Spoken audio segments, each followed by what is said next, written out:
This is Audible.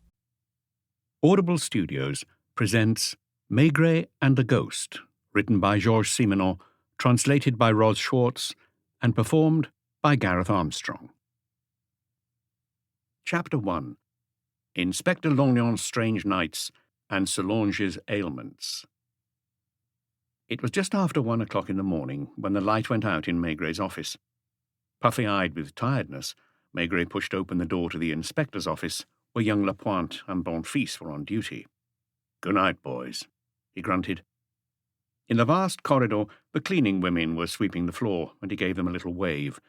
As always at that hour, there was a draught, and the staircase, he descended in the company of Janvier, was damp and freezing. This was mid-November, and it had rained all day. Maigret hadn't left the stiflingly hot atmosphere of his office since 8 o'clock the previous morning. Before crossing the courtyard, he turned up the collar of his overcoat. "Shall I drop you off somewhere?" A taxi, ordered by telephone, was stationed in front of the entrance to Quai des Orfèvres. "At any metro station, Chief." It was pouring down, the rain bouncing off the pavements. Janvier got out of the car at Châtelet. "Good night, Chief." "Good night, Janvier." It was a moment like so many others they had shared, and they both felt the same slightly weary sense of satisfaction. A few minutes later, Maigret noiselessly climbed the stairs up to his apartment in Boulevard Richelieu-Noir, fumbling in his pocket for his key. He turned it quietly in the lock, and almost at once heard Madame Maigret stir in bed. "Is that you?" She had asked that same question sleepily hundreds if not thousands of times when he came home in the middle of the night, groping for the bedside light and then getting up in her nightdress and glancing at her husband to gauge his mood. "Is it over?" "Yes." "Did the boy talk in the end?" He nodded. "Are you hungry? Do you want me to make you something to eat?" He had hung up his wet overcoat on the coat stand and was loosening his tie. "Is there any beer in the refrigerator?"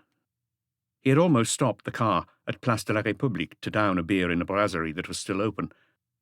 "Did it turn out to be what you thought?" "A run-of-the-mill affair, as much as a case implicating several people can be described as run-of-the-mill.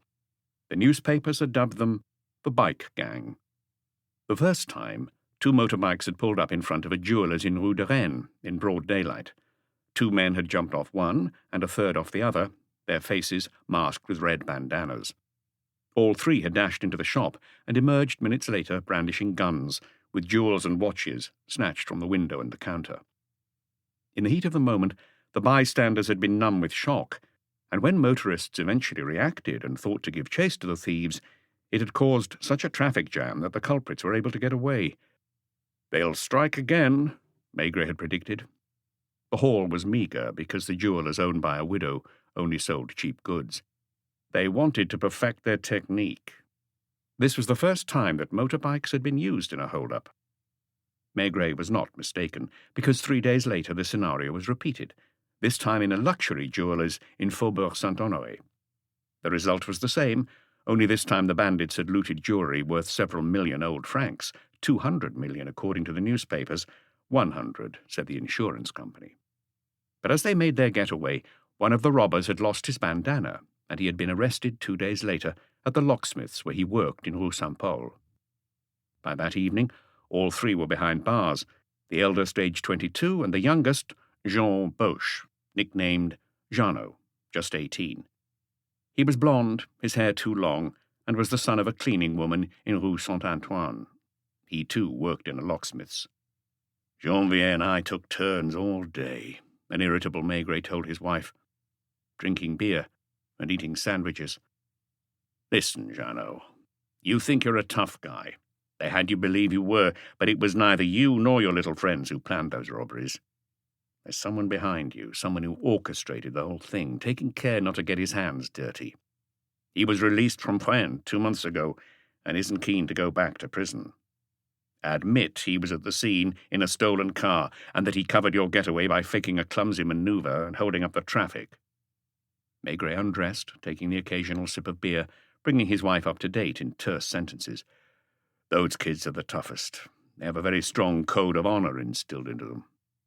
He'd had 3 repeat offenders arrested, including a certain Gaston Nouveau. As was to be expected, He had a watertight alibi. 2 people had stated that at the time of the heist he'd been in a bar in Avenue du Terme. For hours, the questioning had stalled. Plump Victor Sidon, nicknamed Granny, the eldest of the 3 bikers, looked at Maigret contemptuously. Saugier, known as Banger, cried, swearing he knew nothing. Janvier and I concentrated our efforts on young Boche. We had his mother brought in, and she begged him, "Talk, Jeannot. You can see that these gentlemen aren't after you. They know you let yourself be led astray." 20 unpleasant hours, relentlessly pushing a kid to the limits of human resistance. It wasn't pleasant either to see him suddenly crack. "All right, I'll tell you everything. Yes, it was Nouveau who approached us at the Lotus and who got us involved in the racket." A little bar in Rue Saint-Antoine, where young boys and girls went to listen to the jukeboxes. "Because of you, when I get out of prison, he'll have me killed by his friends." That was all. Another day done. Maigret went to bed, his head throbbing. "What time do you have to be at the office?" 9 o'clock. "Can't you sleep in a little?" "Wake me up at 8. There was no transition to speak of. He didn't feel as if he'd slept. No sooner had he closed his eyes, it seemed, than the doorbell was ringing and his wife slipping out of bed to go and answer it. There was whispering in the hallway.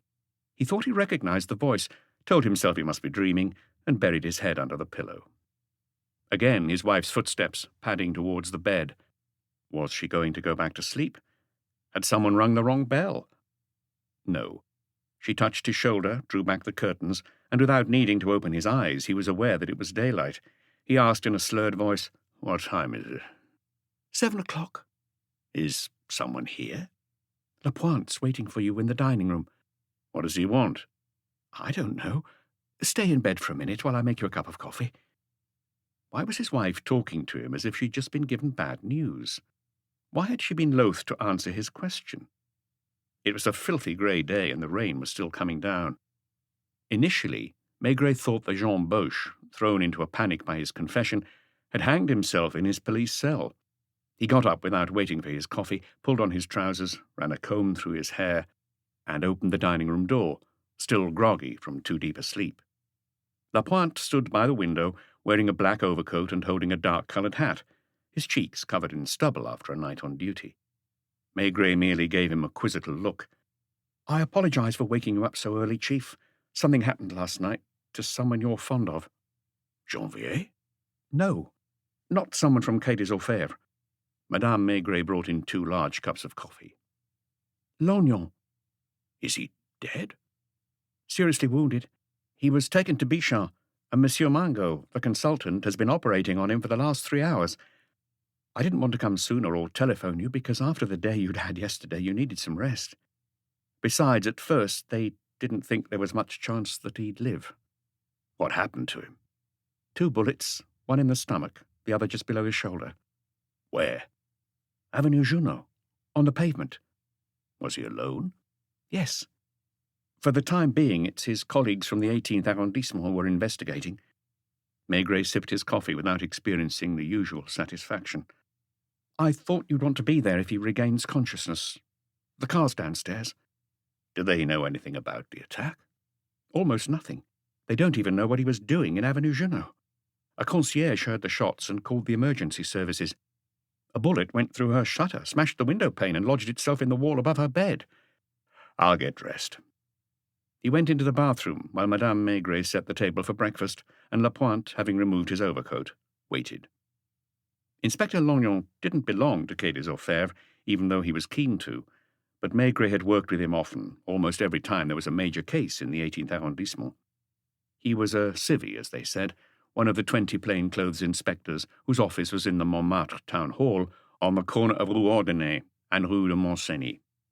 Some called him Inspector Hard Done By because of his sullen expression, but Maigret called him Inspector Luckless, and it did indeed seem as if poor old Lognon had a talent for attracting misfortune. Short and scrawny, he had a permanent cold which gave him a red nose and the watery eyes of a drunkard, even though he was probably the soberest man in the police force. He was afflicted with a sick wife, who dragged herself from her bed to an armchair by the window. When he was off duty, Lognon had to manage the housework, the shopping, and the cooking. He could just about afford to pay a woman to come once a week to do the heavy cleaning. On 4 occasions, he had sat the police judiciaire entrance exam, and he'd failed each time because of careless mistakes, whereas he was in fact an outstanding police officer, a sort of bloodhound who, once on a trail, would not give up.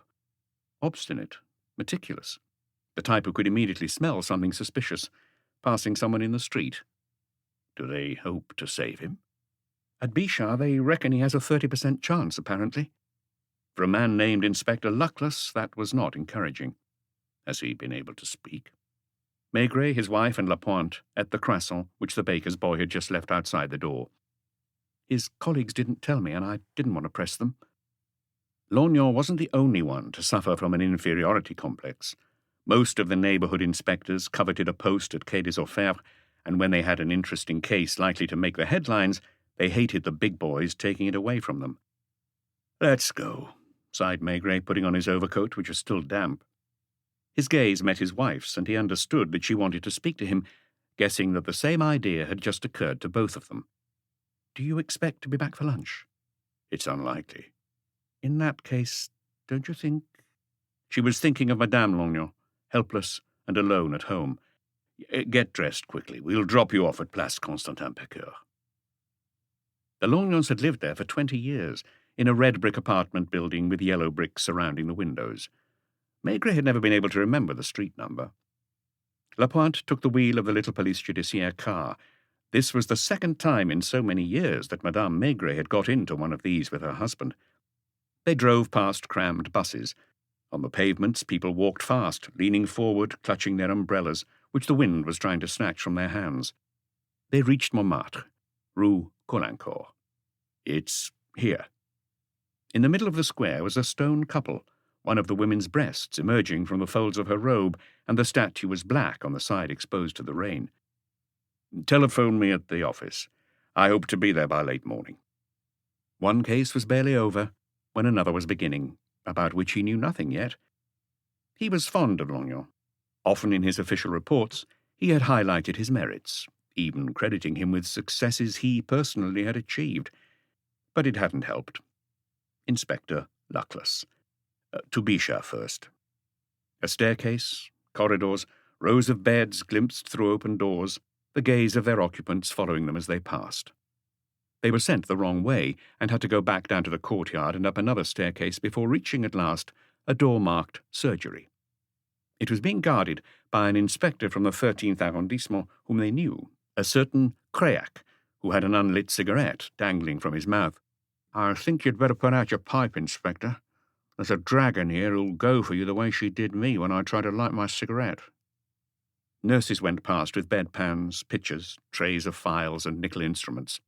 "Is he still in there?" It was 8:45. "They set to work on him at 4 o'clock.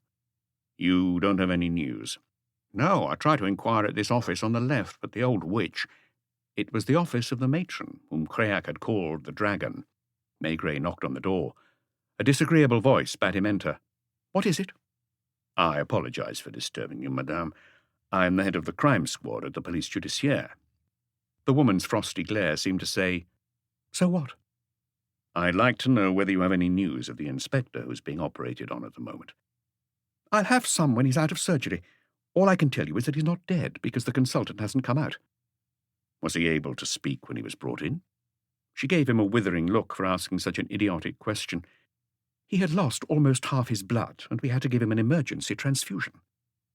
"When do you think he's likely to regain consciousness?" "You'll have to ask Monsieur Mangot." "If you have a private room, I'd be grateful if you would reserve it for him. It is important. An inspector will keep watch at his bedside." She pricked up her ears, because the operating theatre door had just opened and a man had appeared in the corridor, a skull-cap on his head and a blood-stained apron over his white coat. "Monsieur Mangot, this is someone who—" "Detective Chief Inspector Maigret." "Pleased to meet you." "Is he alive?" "For the time being. Barring any complications, I hope to save him." His forehead was beaded with sweat, and his eyes betrayed his exhaustion. "Oh, one more thing. It is important for him to be put in a private room." "See to that, Madame Grasse. Excuse me." He strode towards his office. The door opened again. A nurse was pushing a gurney on which the form of a body could be made out beneath the sheet. That of Lognan, stiff and pale, with only the top half of his face visible. "Take him to 218, Bernard." "Yes, madame." She followed de Gurney, Maigret, Lapointe, and Créac behind her. In the wan light coming from the high windows, they walked past wards lined with beds. It was like being in a bad dream. A junior doctor came out of the operating theatre and joined the mournful procession. "Are you family?" "No, Detective Chief Inspector Maigret." "Oh, it's you." He darted him a curious look, as if to reassure himself that Maigret resembled his mental image of him. "Monsieur Mango says there's a chance he'll pull through." This was a world apart, where voices didn't sound the same as elsewhere, and questions did not find answers. "If he told you so?" "You have no idea how long it'll take him to come round." Was Maigret's question so ridiculous that they had to gaze at him in that way? The matron stopped the police officers in front of the door. "No, not now." They had to settle the wounded patient in, probably administer treatment, because 2 nurses brought in equipment, including an oxygen tent. "Wait in the corridor if you must, although I don't like that. There are visiting times." Maigret glanced at his watch. "I think I'll leave you, Créac. Try to be there when he regains consciousness. If he's able to talk, note down exactly what he says." No, he didn't feel humiliated. All the same, he felt uncomfortable because he wasn't used to being brushed off like that. Here his renown did not impress people for whom life and death meant something different to what it did to the average person. Out in the courtyard he was relieved to be able to light his pipe, while Lapointe lit a cigarette. "As for you, you'd better go to bed. Just drop me at the town hall of the 18th arrondissement first." "Won't you let me stay with you, Chief?" "You spent the night—" "At my age, you know." They were just around the corner. In the inspector's office, they found 3 plainclothes officers hunched over their typewriters, writing reports like conscientious clerks. "Hello, gentlemen. Which one of you is up to date?" He knew them too, if not by name, then at least by sight, and all 3 had risen to their feet. "All of us and no one." "Has someone been to talk to Madame Lognon?" "Durantel's taking care of it." There were wet footprints on the floor, and the air smelled of stale cigarette smoke. "Was Lognon on a case?" They exchanged hesitant glances. Finally, one of them, a short, plump officer, began, "That's precisely what we were wondering. You know Lognon, sir. When he was following up a lead, he would sometimes behave mysteriously. It wasn't unusual for him to work on a case for weeks without talking to us about it." Because poor Lognon was used to others getting the credit instead of him. "He'd been acting secretive for at least a fortnight, sometimes coming back to the office with the air of someone who's planning a big surprise." "He didn't give any hints?" "No, except that he nearly always chose to be on night duty." "Does anyone know which sector he was working in?" "The patrol spotted him several times in Avenue Junot, not far from the place where he was attacked, but not recently. He would leave the office at around 9 p.m. and come back at around 3 or 4 a.m. Some nights he didn't come back at all." "He didn't keep a written record?" "I checked the logbook. He simply wrote, 'Nothing to report.'" "Have you got men on the scene?" 3, led by Chanquier." "The press?"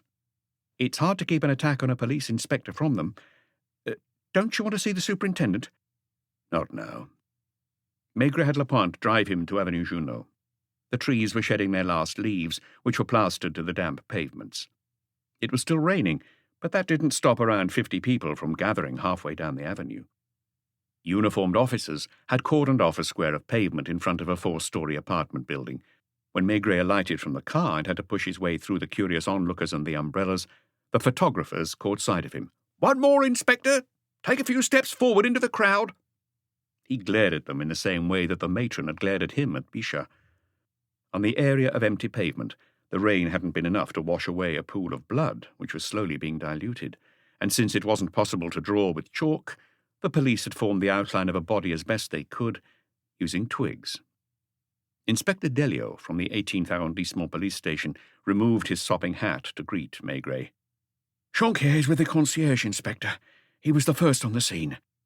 Maigret walked into the old-fashioned but very clean and well-maintained building and pushed open the glass door of the lodge just as Inspector Chanquier was putting his notebook back in his pocket. "I thought you'd come. I was surprised not to see anyone from Quai des Orfèvres." "I dropped into Bichat first." "The surgery?" "It seems to have been successful. The consultant thinks there's a chance he'll pull through." The lodge, too, was clean and tidy. The concierge, who must have been around 45, was an affable woman with pleasing curves. "Have a seat, gentlemen. I've just told the inspector everything I know. Look at the floor." The green linoleum was strewn with shards of glass from the smashed window pane. "And here." She pointed to a hole about a metre above the bed at the back of the room. Were you alone at the time? "Yes. My husband is a night porter at La Palace, Avenue des Champs-Élysées, and doesn't get home until 8 in the morning." Where is he at the moment? "In the kitchen." She pointed to a closed door. "He's trying to rest because he'll have to go back to work this evening, in spite of all this." I presume, Jonquier, that you have asked all the necessary questions. Please don't be annoyed if I ask some myself as well. "Do you need me?" Not right away. "In that case, I'll go upstairs for a minute." Maigret frowned, wondering where he was going, but didn't press the matter, not wishing to offend a neighbourhood inspector. Apologies, Madame... "Madame Sauquet. The residents call me Angèle." Do please sit down. "I'm so used to being on my feet." She went over to draw the curtain which hid the bed during the day, turning the room into a little sitting room. "You don't want anything to drink? Cup of coffee?" No, thank you. So, last night you were in bed? "Yes. I heard a voice saying, 'Door, please.'" Do you know what time that was? "My alarm clock has phosphorescent numbers. It was 2:20. Was it one of your residents on their way out? "No. It was that gentleman." She spoke with the awkwardness of someone forced to be indiscreet. What gentleman?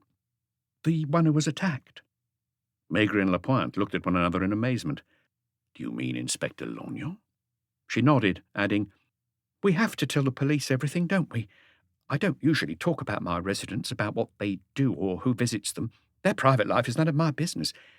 But after what's happened—" Have you known the inspector long? "Yes, for years. Ever since my husband and I have lived here. But I didn't know his name. I saw him go past, and I knew he was in the police because he came into the lodge several times to carry out identity checks. He's not very talkative." How did you get to know him better? "When he started seeing the young lady on the 4th floor." This time, Maigret was left speechless. As for Lapointe, he was completely stunned. Policemen aren't necessarily saints. Maigret was not unaware that in his own department some officers did not shy away from extramarital affairs. But Lognon, that hard done by, should pay nocturnal visits to a young lady 200 metres from his own home. Are you sure it's the same man? "He's quite recognisable, isn't he?" How long has he been going up to see this person? "About 10 days. So one night, I presume, he came home with her. "Yes." Did he hide his face as he passed the lodge? "I think so." Did he come back often? "Almost every night." Did he leave very late? "Initially, I mean the first 3 or 4 days, he left just after midnight. Then he stayed later until 2 or 3 in the morning." What's this woman's name? Marinette Augier. Very pretty girl of 25, a nice young lady." Is she in the habit of receiving gentlemen visitors? "I think I can answer because she's never made a secret of her behaviour. For a year, she received 2 or 3 visits a week from a good-looking young man she told me was her fiancé." Did he spend the night with her? "You'll find out sooner or later. Yes, and when he stopped coming, I thought she looked sad. One morning, when she came to collect her post, I asked her whether the engagement was off, and she replied, 'Don't talk to me about it ever again, Angèle. Men aren't worth crying over.' She can't have fretted over him for long, because she soon recovered her good spirits. She's a very jolly girl, robust." Does she work? "She's a beautician, from what she told me, in a salon on Avenue Matignon. That explains why she's always so well-groomed, tastefully dressed." What about her boyfriend? "The fiancé who never came back? He was around 30. I don't know what he did for a living. I only know his first name. I called him Monsieur Henri, the name he gave when he passed the lodge at night." When did they break up? "Last winter, around Christmas time." So, for nearly a year, this young lady, what did you say her name is? Marinette? Marinette Augier. For nearly a year, then, she didn't have any visitors? "Only her brother from time to time. He lives in the suburbs with his wife and their 3 children. A couple of weeks ago, she came home one night accompanied by Inspector Lognon? Like I told you." And since then he's been back every day? "Except Sunday, unless I didn't see him come in or leave. He never came during the day? No, but you've just reminded me of a detail. One night he arrived at around 9 o'clock, as usual. I ran after him before he started going up the stairs to say, "Marinette's not home." "I know," he replied. "She's at her brother's." He went upstairs all the same, with no explanation, so I assumed she'd given him the key. Maigret now understood why Inspector Chanquier had gone upstairs. Is Mademoiselle Augier home at the moment? No. Did she go to work? I don't know, but when I wanted to tell her what had happened and break it to her gently— At what time? After phoning the police. So before 3 o'clock in the morning? Yes. I said to myself that she must have heard the shots. All the residents did. Some were leaning out of their windows. Others came down in their dressing gowns to find out what was going on. On the pavement, it was not a pretty sight, so I ran upstairs and knocked on her door. No one answered. I went in and found the apartment empty. She looked at Maigret with a certain smugness, as if to say, "You might have come across some strange things in the course of your career, but admit you weren't expecting this." It was true.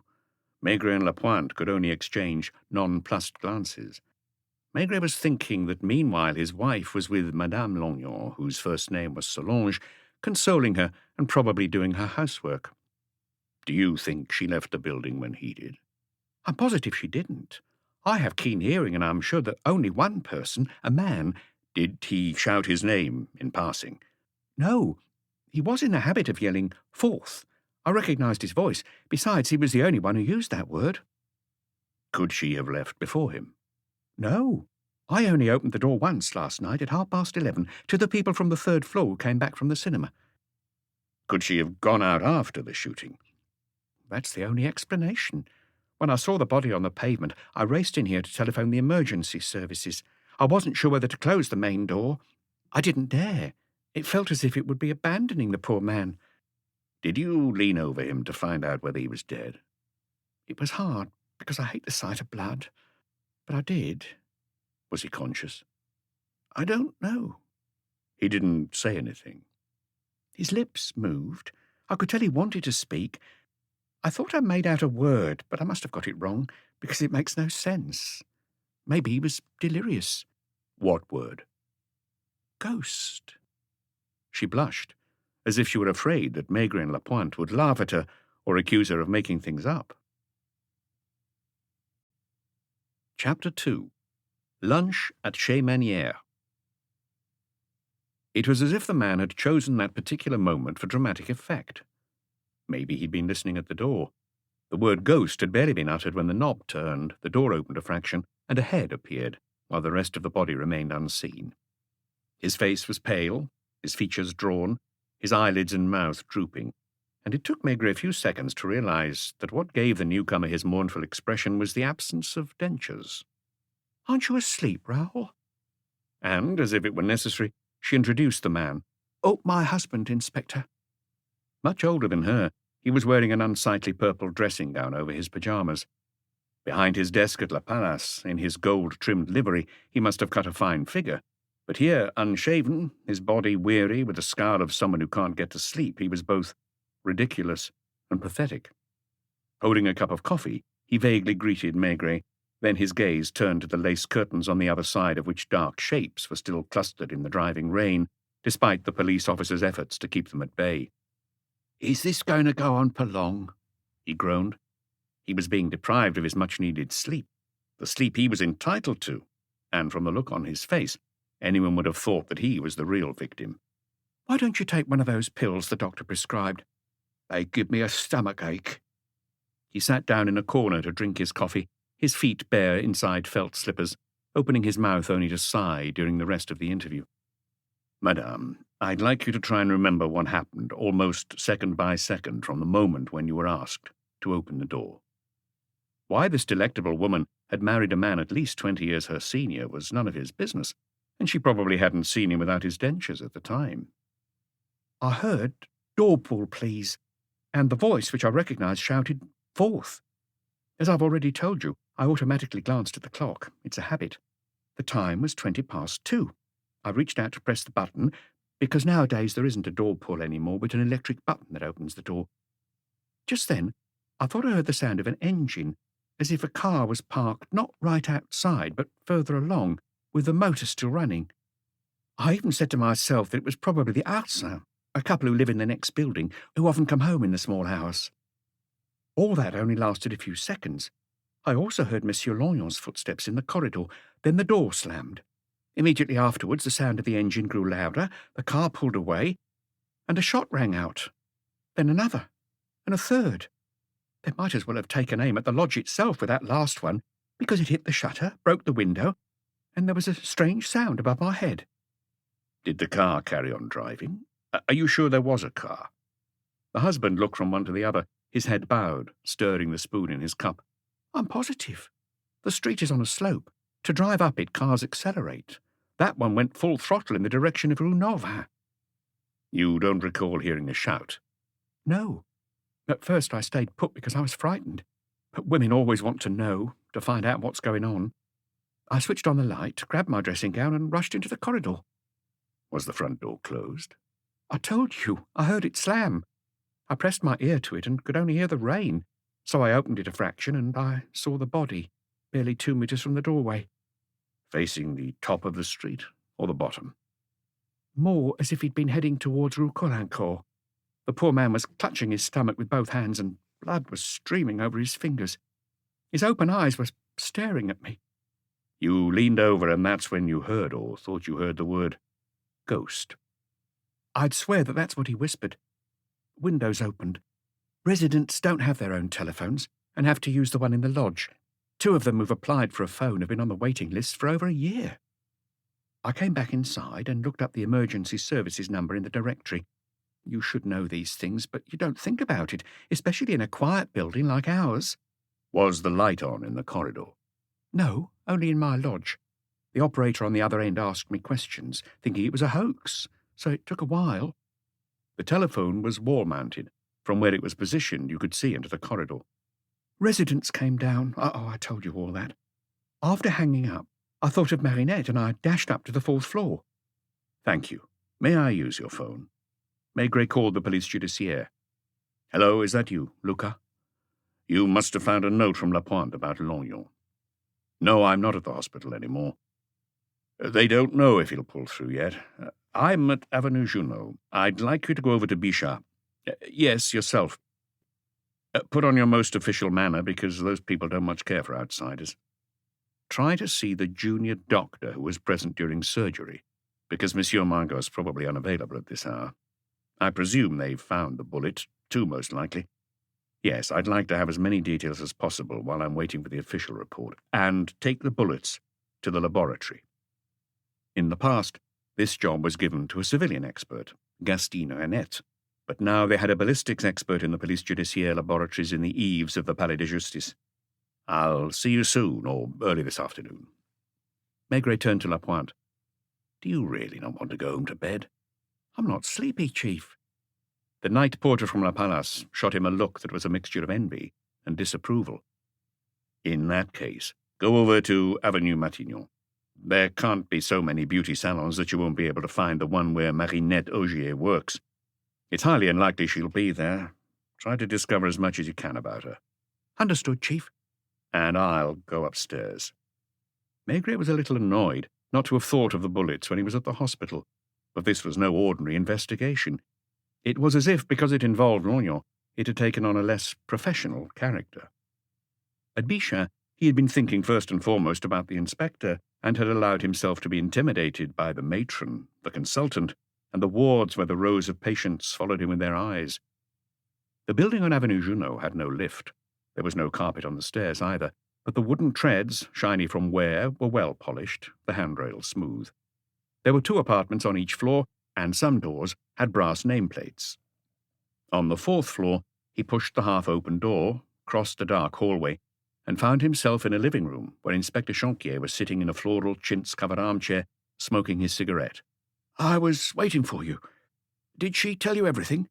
Yes. Did she mention the car? That's what I found most striking. Look at this. He stood up and pulled from his pocket 3 shiny cartridge cases which he'd wrapped in a piece of newspaper. We found them in the street. If the gun was fired from a moving car, which is likely, the shooter had his arm out of the door. You'll notice that it's a 7.63. Jonquier was a conscientious police officer who knew his job. The weapon was probably an automatic Mauser pistol, a heavy weapon that can't be slipped into a handbag or a trouser pocket. You see what I mean? It appears to be the work of a professional who had at least one accomplice at the wheel, because he didn't shoot while driving. Generally, a jealous lover doesn't enlist his friends to help him kill his rival. What's more, he aimed at the stomach. It is more certain than aiming at the chest, because a man rarely survives when his intestines have been perforated in a dozen places by a high-caliber bullet. Have you looked around the apartment? I'd like you to see for yourself. This investigation presented another distinctive characteristic that made Maigret feel uncomfortable. It had been launched by the neighbourhood police force. Now, although they readily laughed at Lognon when he was on both feet, it was still their colleague who had been gunned down. Under the circumstances, Maigret could hardly sideline them and take over the case on his own. This room's not bad, is it? With a little sunshine, it would be even more pleasant. The walls were a vibrant yellow, and the floor varnished with a light yellow rug in the centre. The modern furniture had been tastefully chosen, creating a lounge dining room, and there was both a television and a record player. On the central table, Maigret had immediately noticed an electric coffee maker, a cup with coffee dregs, a sugar bowl, and a bottle of brandy. Only one cup, he grunted. You haven't touched it, Jonquier? You should call Kedizofev and ask them to send the lab team. He did not remove his overcoat and had put his hat back on. One of the armchairs was facing the window, close to a pedestal table, and an ashtray contained 7 or 8 cigarette ends. 2 doors opened into the living room.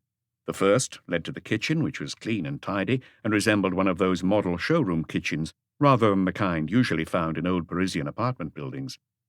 The second door led to the bedroom. The bed was unmade. The pillow, the only pillow, still had the dent made by one head.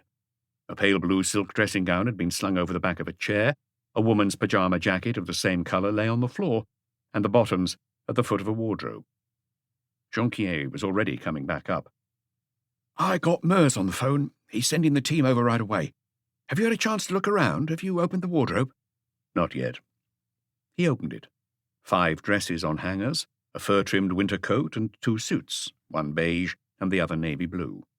Suitcases were stacked on the top shelf. You see what I mean? It doesn't look as if she took any luggage.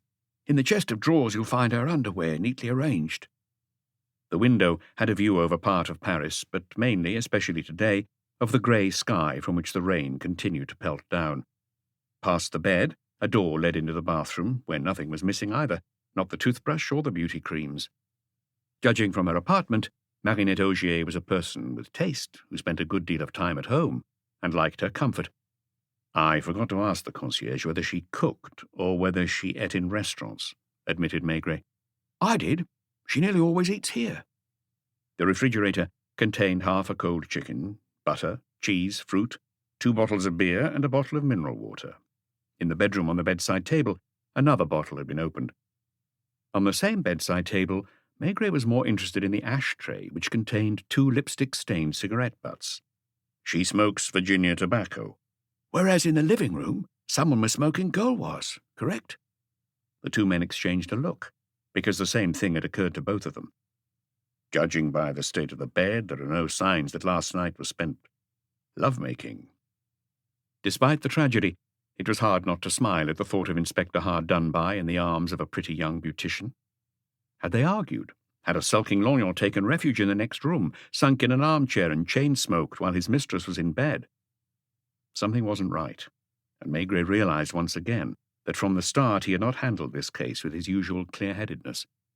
I'm sorry to ask you to go downstairs again, Jonquier, but there's one more question I forgot to ask. I'd like to know whether the concierge found a light on in the living room when she came upstairs. I can tell you. There was a light in the bedroom, whose door was open, but not in the other rooms. They went back together into the living room, whose full-length windows opened onto a balcony running the entire length of the facade, as is common on the top floor of old apartment buildings in Paris. Despite the greyness, it was just about possible to make out the Eiffel Tower, the church bell towers, and on hundreds of roofs glistening in the rain, smoking chimney stacks. In the early days of his career, Maigret had known Avenue Junot when it was still a building site with only a few apartment blocks amid the patches of wasteland and gardens. A painter had been the first to build a sort of private mansion, which at the time was considered very modern. Others had followed his example, a novelist, an opera singer, and Avenue Junot had become a fashionable address. Through the French windows, Maigret could see several private residences which had ended up adjoining each other. From its style, the one opposite must have been around 15 years old, and it had 2 stories. Did it belong to a painter, as the almost entirely glazed second floor seemed to suggest? Dark curtains were drawn, leaving only a 30 to 40 centimetre gap between them. Had Maigret been asked what he was thinking about, he would have had difficulty answering. He was taking it all in no particular order, randomly.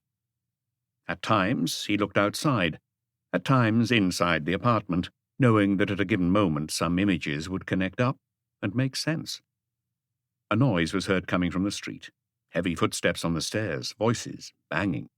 The team from Criminal Records had arrived with all their equipment, and Meurs had taken the trouble to come in person. "Where's the body?" he asked, his blue eyes always seeming a little startled behind the thick lenses of his glasses. "There's no body. Didn't Chanquier tell you?" "I was in such a rush," apologized the latter. "It's Lognon, who was shot as he was leaving the building." "Is he dead?" "He's been taken to Bichat. He may pull through. He spent part of the night in this apartment with a woman. I'd like to know if there are any of his fingerprints in the bedroom or only in this room. Take all the prints you can find. Are you coming downstairs with me, Chanquier?" He waited until they were in the corridor downstairs before saying to him quietly, "It might be useful to question the residents and neighbours. There's not much likelihood anyone was at their window, given the weather at the time of the shooting, but you never know. It's also possible that young Marinette took a taxi, and if she did, it won't be hard to find the driver. She probably went down to Place Constantin-Pecqueur, where there are more cars than up on Montmartre. You know the area better than me, so do your colleagues." Shaking Chanquier's hand, he sighed, "Good luck." And he pushed open the glass lodge door. The concierge's husband had decided to go to sleep in his bed because his regular breathing could be heard coming from behind the curtain. "Do you need anything else?" whispered Angèle Sauguet. "No, I wanted to make a telephone call, but I'll go elsewhere. I'd rather not disturb him." "Don't be annoyed with him. When he doesn't get enough rest, he's impossible. I gave him a sleeping tablet, which is beginning to work." "If you remember any further details, please do telephone the police judiciaire." "I'd be surprised, but I will, I promise. If only those journalists and photographers would go away. They're the ones attracting the gawkers." "I'll try to move them on." As he expected, the minute he stepped outside, they mobbed him, despite the police presence. "Listen, gentlemen. Right now, I don't know any more than you do. Inspector Lognon was attacked while on duty by persons unknown." "On duty?" shouted a mocking voice. "I said while on duty, and I repeat it. He was severely wounded and was operated on by Monsieur Margot at Bichat, but he probably won't be able to talk for some hours, if not days. In the meantime, we can only surmise. In any case, there's nothing more to see here, but it is possible that this afternoon at Quai des Orfèvres, I'll have some news for you." "What was the inspector doing in this building? Is it true that a young woman has disappeared?" "See you this afternoon." "Don't you want to comment?" "I don't know anything." And his overcoat collar upturned and his hands thrust in his pockets, he walked off down the street. The sound of a few clicks told him he was being photographed for lack of anything else, and when he looked around, the reporters were beginning to disperse. In Rue Caulaincourt, he went into the first café he saw and ordered a grog, since he'd felt shivery earlier. "Give me 3 phone tokens, will you?" "3?" He took a big swig of his grog before going into the telephone booth, and his first call was to the hospital. As anticipated, he was transferred to several departments before he was put through to the matron on the surgery ward. "No, he's not dead. A junior doctor is with him right now, and one of your inspectors is waiting in the corridor. It's still too early to say. That's it. Now, another one of your men is coming into my office." Resigned, he hung up and called Quai des Orfèvres. "Is Lapointe back?" "He just tried to reach you at Avenue Junot. I'll put him on." Through the glass wall of the booth, Maigret could see the pewter counter, the bar owner in his shirt sleeves, and 2 builders being served large glasses of red wine. Is that you, Chief? I found the beauty salon straight away because it's the only one in Avenue Matignon. It's a luxury establishment run by a certain Marcelin. The ladies speak very highly of him. Marinette Augier didn't turn up today, and her colleagues are surprised because they say she's very punctual and hard-working. She hasn't told anyone about her relationship with Lognon. She has a married brother who lives in Vanves, but no one knows his address. He's in insurance, and Marinette occasionally telephoned him at the office. The company's called La Fraternelle. I looked it up in the phone book. It's in Rue Le Pelletier. I didn't want to go there without talking to you first. Is Janvier with you? He's typing out a report. Ask him if it's urgent. I insist you go to bed so that you'll be available when I need you. A silence at the other end. Then Lapointe's resigned voice. He says it's not urgent. Then fill him in. Tell him to go to Rue Le Pelletier and see if he can find out where Marinette might be hiding. Other customers came into the little cafe, regulars who were served without having to be asked what they wanted to drink. People had recognized Maigret and were darting inquisitive glances over at the glass telephone booth. He had to look up Lognon's number. Unsurprisingly, it was Madame Maigret who picked up the phone. "Where are you?" she asked. "Shh. Whatever you do, don't tell her I'm round the corner. How is she?" He understood his wife's hesitation. "I imagine she's in bed and that she feels worse than her husband." "Yes." "Have you made her something to eat?" "After going to the local shops." "So you can leave her on her own?" "She won't be happy." "Whether she likes it or not, tell her I need you and come and meet me as quickly as possible at Chez Manière." "Are we having lunch together?" She couldn't believe her ears. Although they sometimes went out to eat on a Saturday evening or a Sunday, they almost never had lunch out together, particularly in the middle of an investigation. Maigret finished his grog at the bar, the voices around him sounding artificial. That was the price he paid for the unwanted publicity the newspapers gave him, which often hindered his work. Someone said, without looking at him, "Is it true that our Dunbar was shot by gangsters?" And another ominously, "If they really are gangsters." There were rumours in the neighbourhood about the relationship between Lognon and Marinette. Maigret paid and left, with everyone staring after him, and made his way to Chez Manière. Located next to a flight of stone steps, the restaurant was a favourite haunt of local celebrities, and you could still rub shoulders with actresses, writers, and painters. It was too early for the regulars, and most of the tables were free, with only a handful of customers at the bar. He removed his wet overcoat and his hat, and sank down onto the banquette by the window with a contented sigh. He had the time to smoke a pipe, a dreamy look in his eyes, before spotting Madame Maigret as she crossed the road, holding her umbrella like a shield. "It feels funny meeting you at this restaurant. It's at least 15 years since we last ate here. One evening after the theatre. Do you remember?" "Yes. What will you have?" He held out the menu. "I already know that you'll choose the Henriette. Can I be a bit extravagant and order cold lobster with mayonnaise?" They waited until the starter and the Loire wine were on the table. There was no one next to them. The misted-up window made the atmosphere cosy. "I feel a bit like one of your team. When you phone me to say you won't be home for lunch, this is how I picture you, with Lucas or Janvier." "Unless I'm in my office making do with sandwiches and a beer.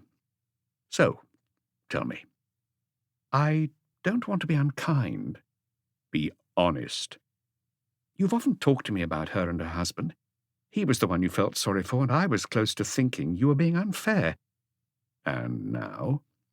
"I no longer pity her as much, even though it's probably not her fault.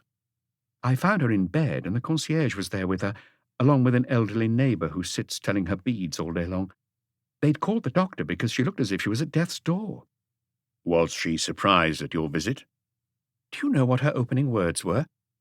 'In any case, your husband won't be able to persecute him any more. He'll be sorry he never let Charles join Quai des Orfèvres.'" At first I felt uncomfortable. Luckily the doctor arrived, a calm little old man with a wry expression. The concierge went downstairs. The old woman followed me into the dining room, still clutching her rosary. "Poor woman, we're such fragile creatures. When you think about everything that's going on around us, it makes you afraid to go out into the street." I asked her if Madame Lognon was seriously ill, and she told me that her legs could barely carry her, and that it was probably her bones. They couldn't help smiling. both of them relishing the intimacy of this meal in an ambiance that was different from that of Boulevard Richelieu-Noir. Madame Maigret especially was thrilled. Her eyes were brighter than usual, and her face was flushed as she spoke. When they ate lunch or dinner at home, it was chiefly Maigret who did the talking because she had nothing much to tell. This time she was conscious of being useful to him. "Does it interest you?" "A great deal." "Go on." When the consultation was over, the doctor signalled to me to follow him into the hallway, and we spoke in hushed tones. First of all, he asked me if I was indeed the wife of Detective Chief Inspector Maigret, and he seemed taken aback to find me there. I explained. Well, you can guess what I said to him. "I understand your sentiments," he said. "It's very kind of you. But let me warn you, without claiming that she has an iron constitution, I can tell you that she's not suffering from any serious illness. I've been treating her for 10 years, and I'm not the only one. She regularly calls on one or another of my colleagues, wanting them at all costs to discover a major ailment. But when I talk to her about seeing a psychiatrist or a neurologist, she becomes angry, swearing she's not mad, and telling me that I don't know my job. Is she disappointed in her marriage? In any case, she's furious at her husband for remaining a mere neighbourhood inspector, so she takes her revenge by passing herself off as sick, forcing him to care for her and do the housework and making his life impossible. I understand why you came this morning, but if you are too accommodating, she'll keep you here using every means she can. I telephoned Bichat in front of her, and I was able to inform her that her husband had a good chance of pulling through. I exaggerated a little. It doesn't really matter because it's not her husband she feels sorry for, but herself." The waiter brought the andouillette and chips, and half a lobster dressed with mayonnaise. Maigret filled their glasses. "When you phoned me and I told her I had to leave her for a couple of hours, she said bitterly, 'Your husband needs you, of course. All men are the same.' Then, abruptly changing the subject, 'When I'm a widow, my allowance won't be enough to allow me to keep this apartment where I've lived for 25 years. She didn't mention the existence of a woman in Lognon's life. She simply said that being a policeman is a vile job where you mix with all sorts of people, including prostitutes. Did you try to find out whether his behaviour had changed recently?' She replied, 'Ever since I made the stupid mistake of marrying him, he's forever been telling me that he's working on the big case that will bring him glory and force his superiors to promote him to the rank he deserves. At first I believed him and was thrilled for him. In the end, the big case would fizzle out, or someone else would take the credit for it.'" Madame Maigret added, cheerful in a way her husband had rarely seen her, "I have to confess that the way she looked at me when she said that, it was clear that the person who took all the credit was no other than you. She complained recently that he was being asked to do night duty more often than was fair. Is that right?" "He was the one who requested it." "He didn't brag about it in front of her. 4 or 5 days ago, he announced that soon there'd be some news, and that this time the newspapers would be publishing his photo on the front page, whether they liked it or not." "She didn't try to find out any more?" "She didn't believe him, and I imagine she laughed at him. Oh, wait, she did add something that struck me. He told her, 'People aren't always what they seem, and if we could see through walls, there would be some strange surprises.'" They were interrupted by the owner, who came over to greet them and offer them a liqueur. When they were alone again, Madame Maigret asked a little anxiously, "Have I been any help to you? Will that be useful?"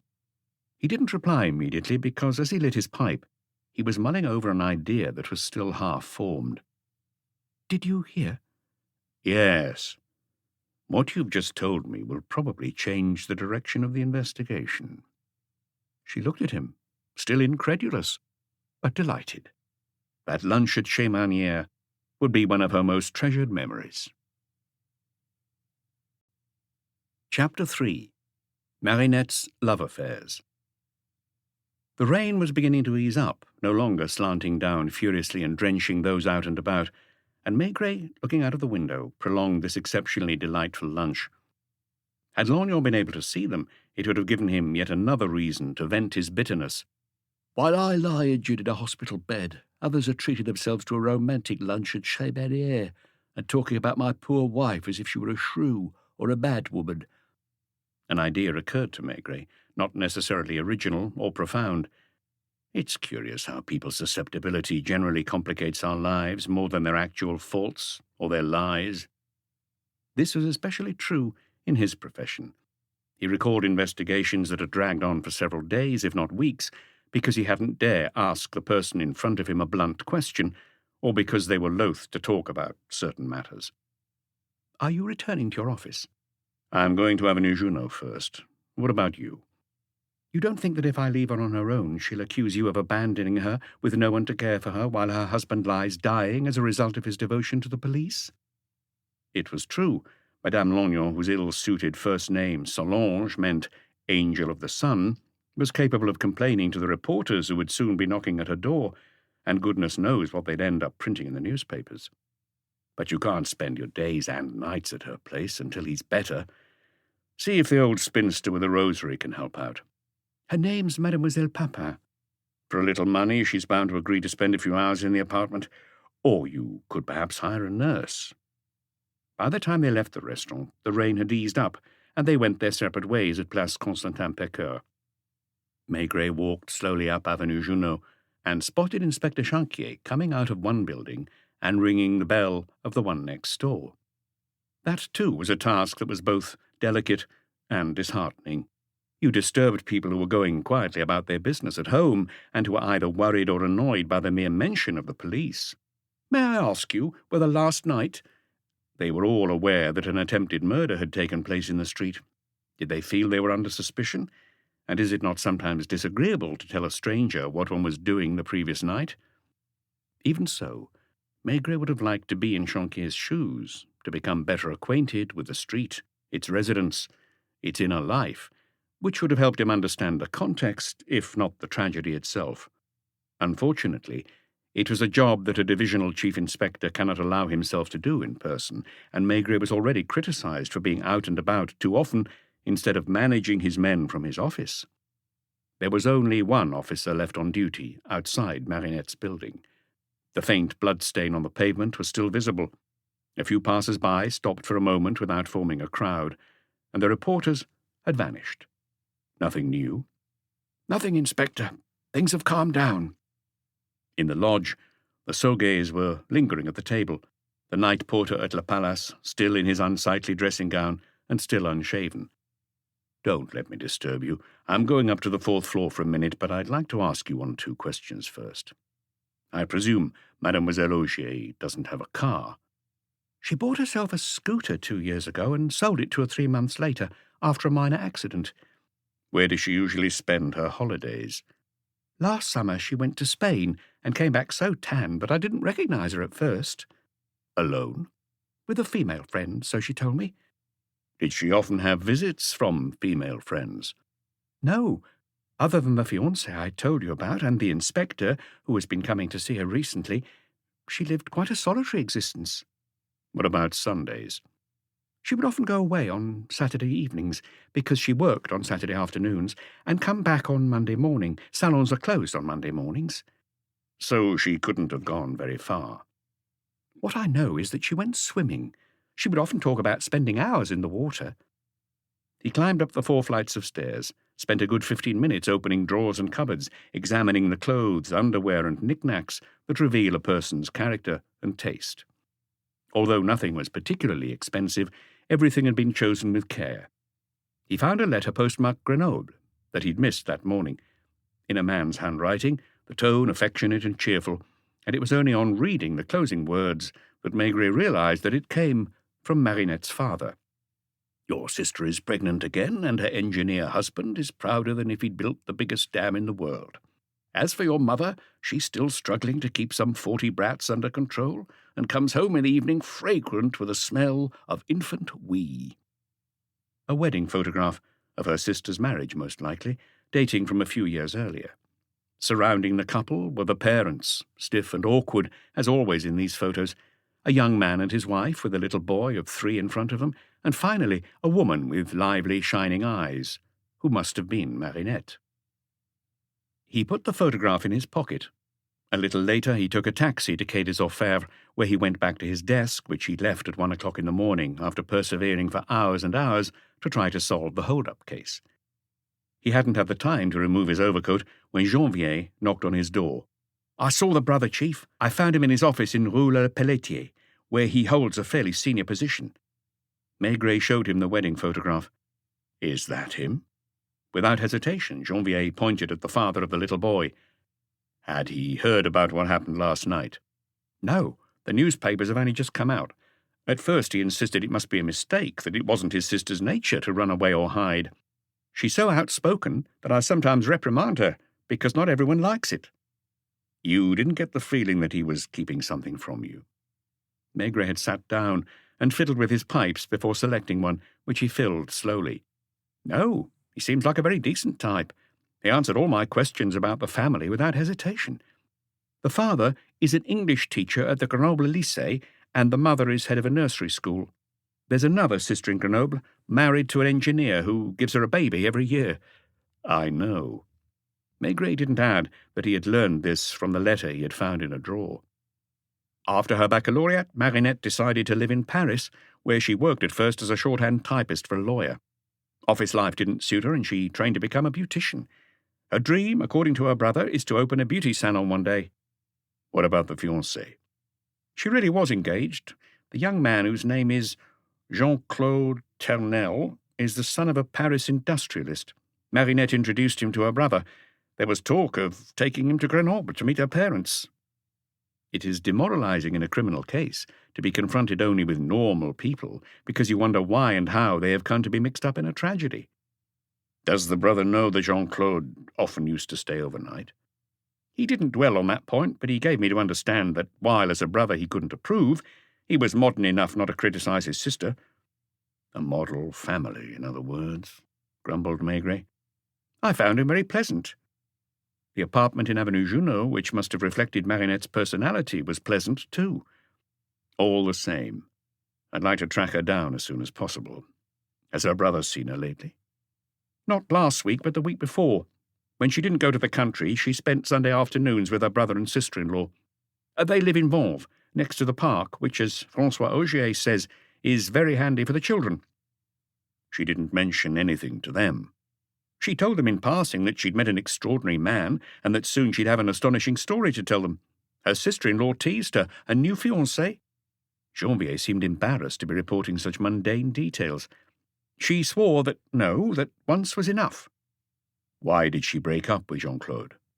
"She eventually realized that he was spineless, incapable of effort, and that deep down he wasn't so thrilled to be committed. He failed his baccalaureate twice. Then his father sent him to England to stay with a friend, where things went wrong. Finally he was given an office job in Paris, but he didn't make a success of it." "Will you find out what time, either last night or this morning, there was a train for Grenoble?" "That proved fruitless. If she'd taken the first train, Marinette could have been at her parents' house by now. Neither her father, whom they managed to get hold of at school, nor her mother had seen her." Once again, they had to give tactful explanations so as not to worry those good people. No, I'm sure nothing's happened to her. Don't worry, Madame Auger. It so happens that last night your daughter witnessed a murder." "No, not at her place. It simply took place on Avenue Junot. For reasons that I do not know yet, she has chosen to disappear for a while. I thought she might have taken refuge at your house." Maigret hung up and turned to Janvier. What on earth could I say to her? Lapointe questioned the girls from the beauty salon this morning, and none of them knows where Marinette spent her Sundays. She went off without any luggage, without a change of clothes, in the pouring rain. She'd know that in a hotel she'd immediately be spotted. Either she's staying with a girlfriend she trusts, or she's gone somewhere she knows well, a discreet place, a guest house in the suburbs, for example. She's a keen swimmer. It's highly unlikely that she could afford to go to the seaside every week. There are hundreds of possible spots by the Seine, the Marne, or the Oise. Go and see this Jean-Claude, and try to find out where they used to go." Meurs, in the adjacent office, was waiting for his turn, carrying a little cardboard box containing the bullets and the 3 cartridges. "The expert agrees, Chief. It's definitely a 7.63 caliber, and the gun used is almost certainly a Mauser." "Fingerprints?" "I wonder what you'll think. They found Inspector Lognon's all over the living room, including on the wireless knobs." "Not on those of the television?" "No. In the kitchen, he opened the refrigerator and a tin of ground coffee. His prints were also found on the electric coffee maker. Why are you smiling? Am I saying something stupid? No, go on. Lognon used the glass and the cup. As for the bottle of brandy, it has both Lognon and the young woman's prints on it. What about the bedroom? No trace of Lognon. Not one of his hairs on the pillow, but a woman's hair. Not the slightest trace of mud either, even though, from what I was told, Lognon arrived at Avenue Junot in the pouring rain. With Mers and his team, no detail was neglected. He seems to have stayed sitting in the armchair in front of one of the French windows. I suppose that's when he turned the radio on. At another moment, he opened that window, leaving a perfect set of prints on the handle, and I picked up one of his cigarette ends on the balcony. You're still smiling. Because that confirms the hunch I had earlier while listening to my wife talk. Did not everything suggest that Hard Dunby, reduced to slavery by his wife, had finally allowed himself a love affair, and that he consoled himself at Avenue Junot for the dismal hours spent in the apartment in Place Constantin-Pecqueur? I'm smiling, Mers, my friend, at the idea that his colleagues suddenly think he's a Don Juan. I'd swear, you see, that there was nothing going on between them, and I'm almost sad for him that there wasn't. He spent his evenings in the front room, the living room, generally by the window, and young Mademoiselle Marinette trusted him sufficiently to go to bed, despite his presence. You didn't find anything else? A little sand in the young woman's shoes, flat shoes that she must have worn in the countryside. It's river sand. We have hundreds of different samples up there, but it will take hours and a lot of luck to identify where that sand comes from. Keep me posted. Is anyone else waiting for me next door? An inspector from the 18th. With a little brown moustache? Yes. That's Jonquier. Tell him to come in as you go past. It was starting to rain again, a fine drizzle, a sort of fog that softened the light. The clouds in the sky were barely moving and gradually turning into a dense grey canopy. Well, Jonquier? I haven't finished with the street, and my men are still making door-to-door inquiries. Luckily, there are only 40 or so numbers on each side. That's still some 200 people to be questioned. What interests me most of all are the buildings opposite. If you'll allow me, sir, I'll come to that in a minute, because I think I know what you're driving at. I began with the residence of the building poor Lognon came out of. On the ground floor, there's only an elderly couple, the Gerbres, who have been in Mexico for a month visiting their married daughter who lives there. From his pocket, he'd produced an old notebook, several pages of which were covered with names and sketches. With him, too, you had to take things slowly to avoid upsetting him. The other floors all have 2 apartments. On the first floor is a widow, Madame Faison, who is a sales assistant in a fashion house, and a couple of independent means, the Lanier, who rushed over to the window immediately after the shooting. They saw the car drive off, but they weren't able to make out the number plate. His eyes half closed, Maigret listened vaguely to the inspector's meticulous report, as if to a hum, occasionally drawing on his pipe. He began to pay attention when he heard the name of a certain Maclay, who occupied the second floor of the building next door. According to Jonquier, he was a cantankerous old man who had shut himself away once and for all, content to watch the world from his window with a cynical expression. He's crippled with rheumatism and drags himself around with 2 sticks in a filthy apartment where no cleaning woman is allowed to cross the threshold. Each day he places a note on his doormat to order food, which the concierge leaves outside his door.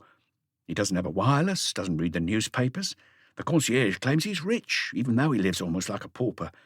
He has a married daughter who's tried several times to have him put away. Is he really mad? You'll see.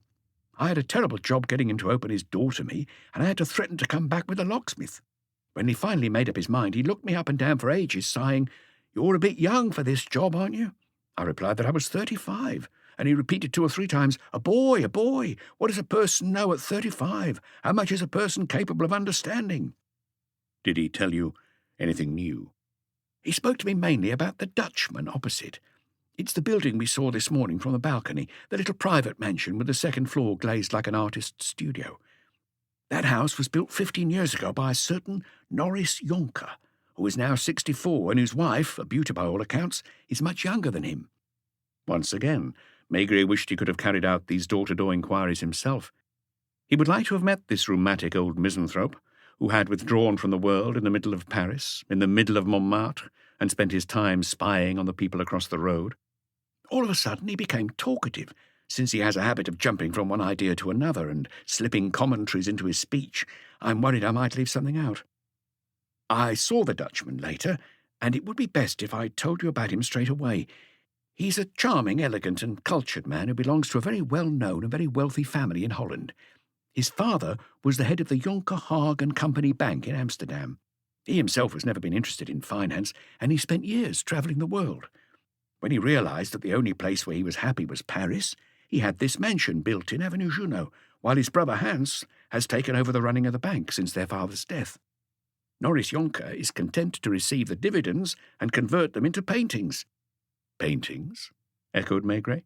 He's said to own one of the most beautiful art collections in Paris. Just a moment. You rang the bell. Who opened the door?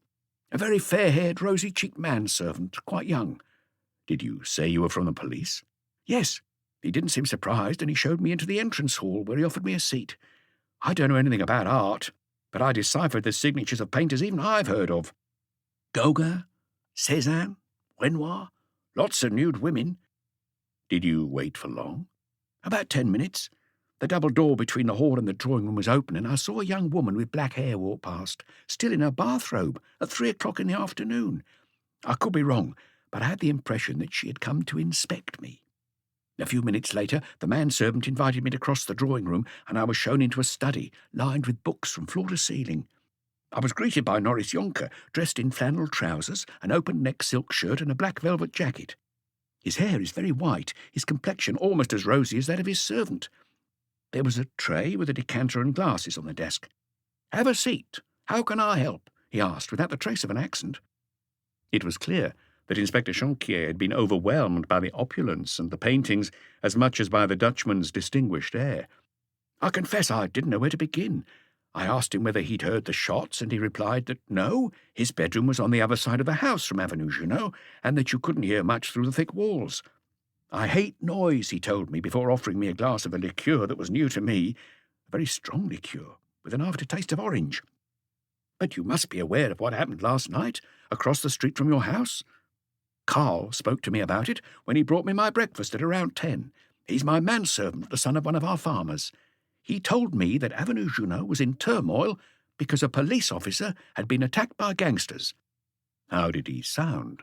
Asked Maigret, fiddling with his pipe. Calm, smiling, unexpectedly polite for a man who's been disturbed without warning. If you wish to question Carl, I would gladly put him at your disposal. But he also sleeps on the garden side of the house, and he stated that he hadn't heard anything either. Are you married, Monsieur Jonker? I most certainly am. My wife was shocked to hear what had happened a few metres from our home. At this point in his report, Chanquier displayed a slight awkwardness. I don't know if I did the right thing, Chief. I would have liked to ask him a lot of other questions.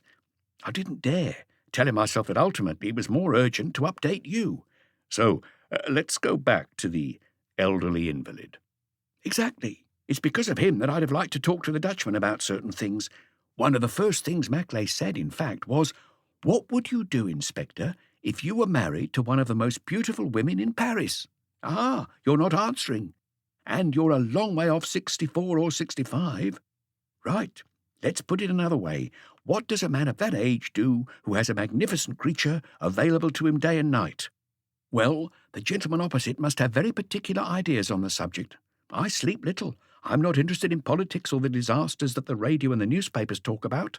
I entertain myself by thinking. You understand? I look out of the window and I think. Few people realize how amusing it is to think. For example, about that Dutchman and his wife. They don't go out much, once or twice a week, her in an evening gown, him in a dinner jacket, and they rarely come home after 1 o'clock in the morning, which means that they are content to have dinner with friends or go to the theatre.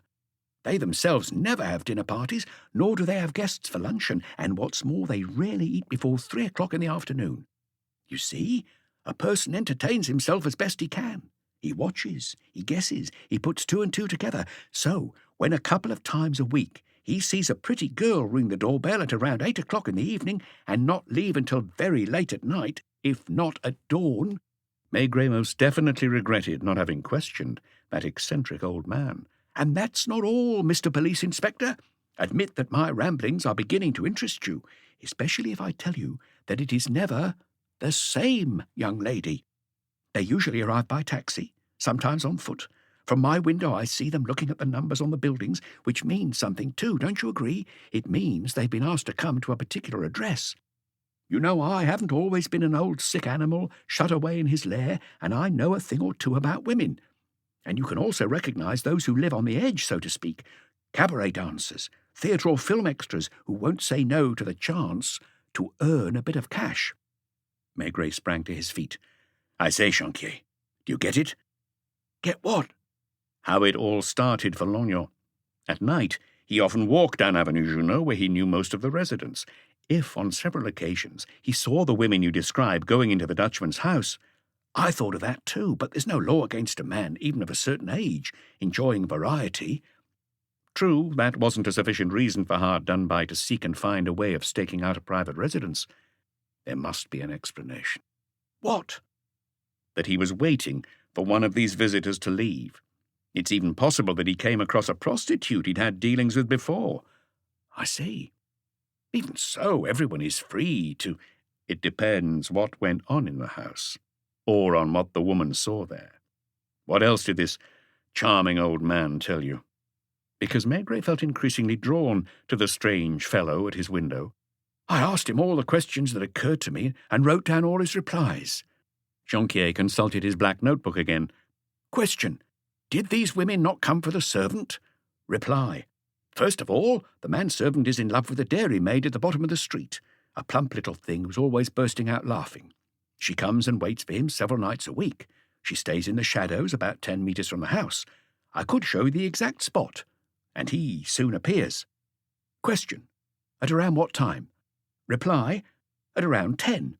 I suppose he waits at table, and the Yonkers tend to eat late. The pair go for a stroll, arm in arm, stop to kiss, and before parting, cling to each other for a good while in the recess you see to the right. Question. He doesn't walk her home? Reply. No, she walks down the street alone, happy, skipping. She sometimes looks as if she's about to start dancing. There's another reason why it is impossible that the women I told you about would be seeing the manservant. On several occasions, they have rung at the door in his absence. Question. Who opened the door? Reply. Precisely. Here's another very funny peculiarity. Sometimes it's the Dutchman and sometimes his wife. Question. Do they have a car? Reply. Yes, a big American car. Question. A driver? Reply. Carl puts on chauffeur's livery and drives. Question. Are there other live-in servants? Reply. A cook and 2 maids. The maids often don't stay long. Question. Do they receive many visitors apart from the ladies in question? Reply.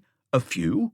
The one who drops by most often in the afternoons is a man of around 40, American-looking, who drives a yellow sports car. Question. Does he stay long? Reply. An hour or 2. Question. He never comes in the evening or at night? Reply. I've seen him in the evening twice, around a month ago at around 10 o'clock, in the company of a young woman. He simply went in and came straight out, leaving his companion in the house. Question.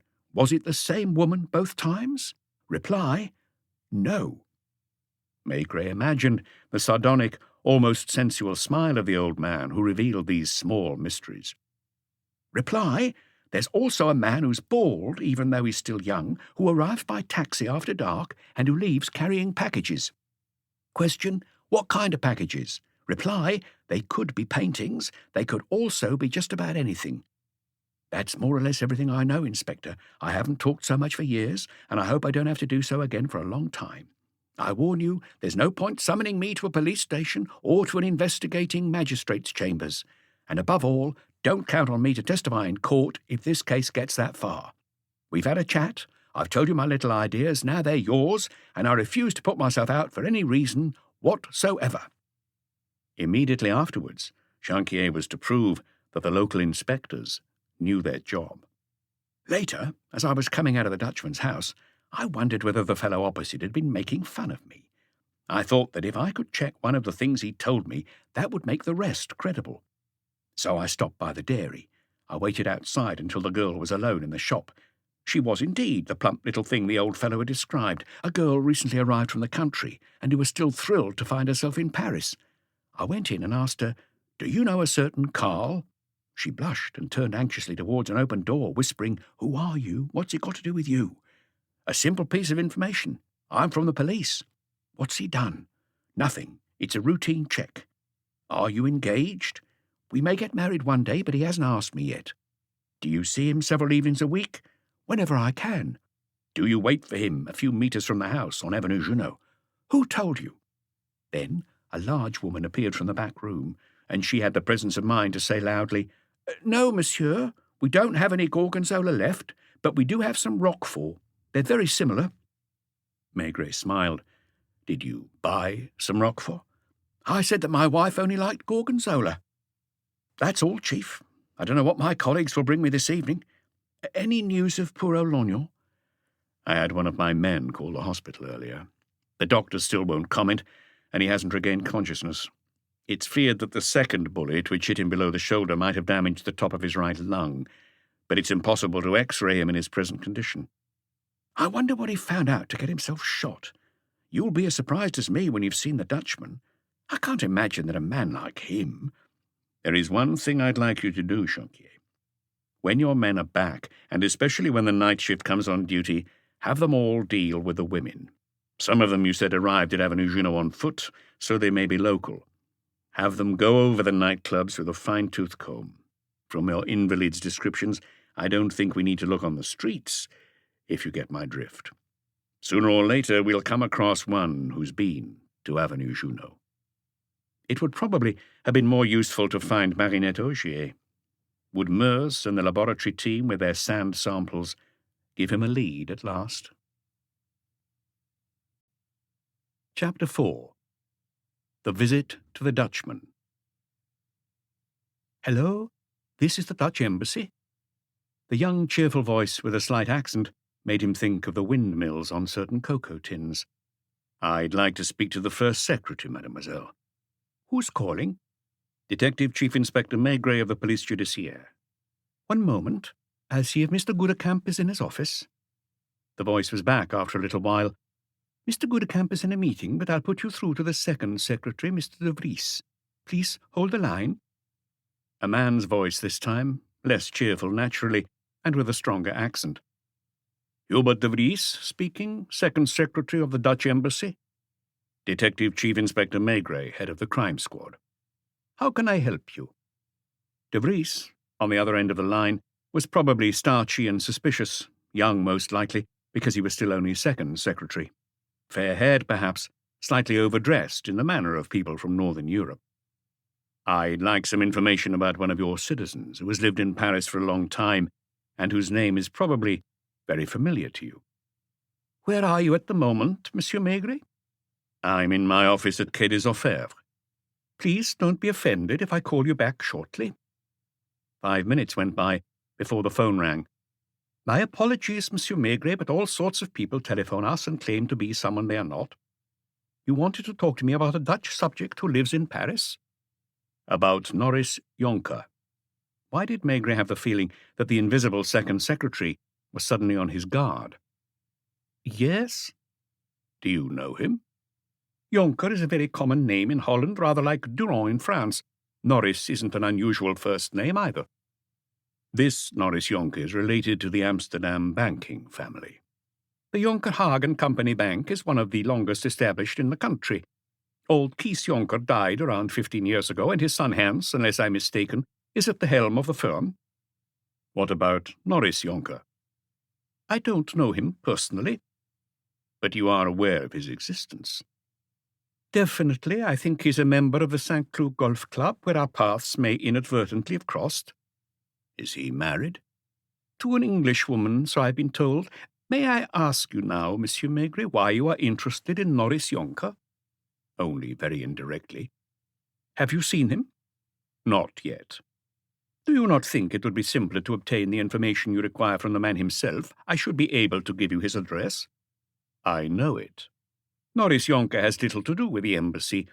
He belongs to a family that is both prominent and respectable, and I have every reason to believe that he himself is an upstanding man. He is reputed above all for his art collection. You don't have any information about his wife, either?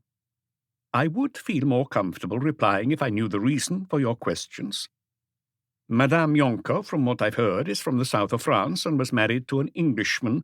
Herbert Muir, from Manchester, a ball bearings manufacturer. They don't have any children. Not to my knowledge. Maigret understood that he would not glean any more information, so he then called another number, that of an auctioneer he'd been in touch with on several occasions, and who was often called upon as an expert witness in court. Monsieur Manesse, Maigret here. Just a moment while I close the door. Right, what can I do for you? Are you interested in art these days? I'm not sure. Do you know a Dutchman by the name of Norris Jonker? The one who lives in Avenue Junot? Not only do I know him, but I've done valuations for him. He owns one of the finest collections of late 19th century and early 20th century paintings. That suggests he's very wealthy. His father was a banker and an art lover. Norris Jonker was brought up surrounded by Van Goghs, Pissarros, Manets, and Renoirs. It's not surprising that he had no interest in the bank. He inherited a good share of the paintings, and the dividends that the bank, managed by his brother, bring him, give him the means to expand his collection. Have you met him in person? Yes. Have you? Not yet. He's more like an English gentleman than a Dutchman. If I remember correctly, after studying at Oxford, he lived in England for many years, and I've heard that he ended the last war as a colonel in the British Army. What about his wife? A stunning creature who was married very young to an Englishman from Manchester. Ball bearings, I know. I wonder why you're interested in Jonker. I hope he hasn't been a victim of a painting theft. No.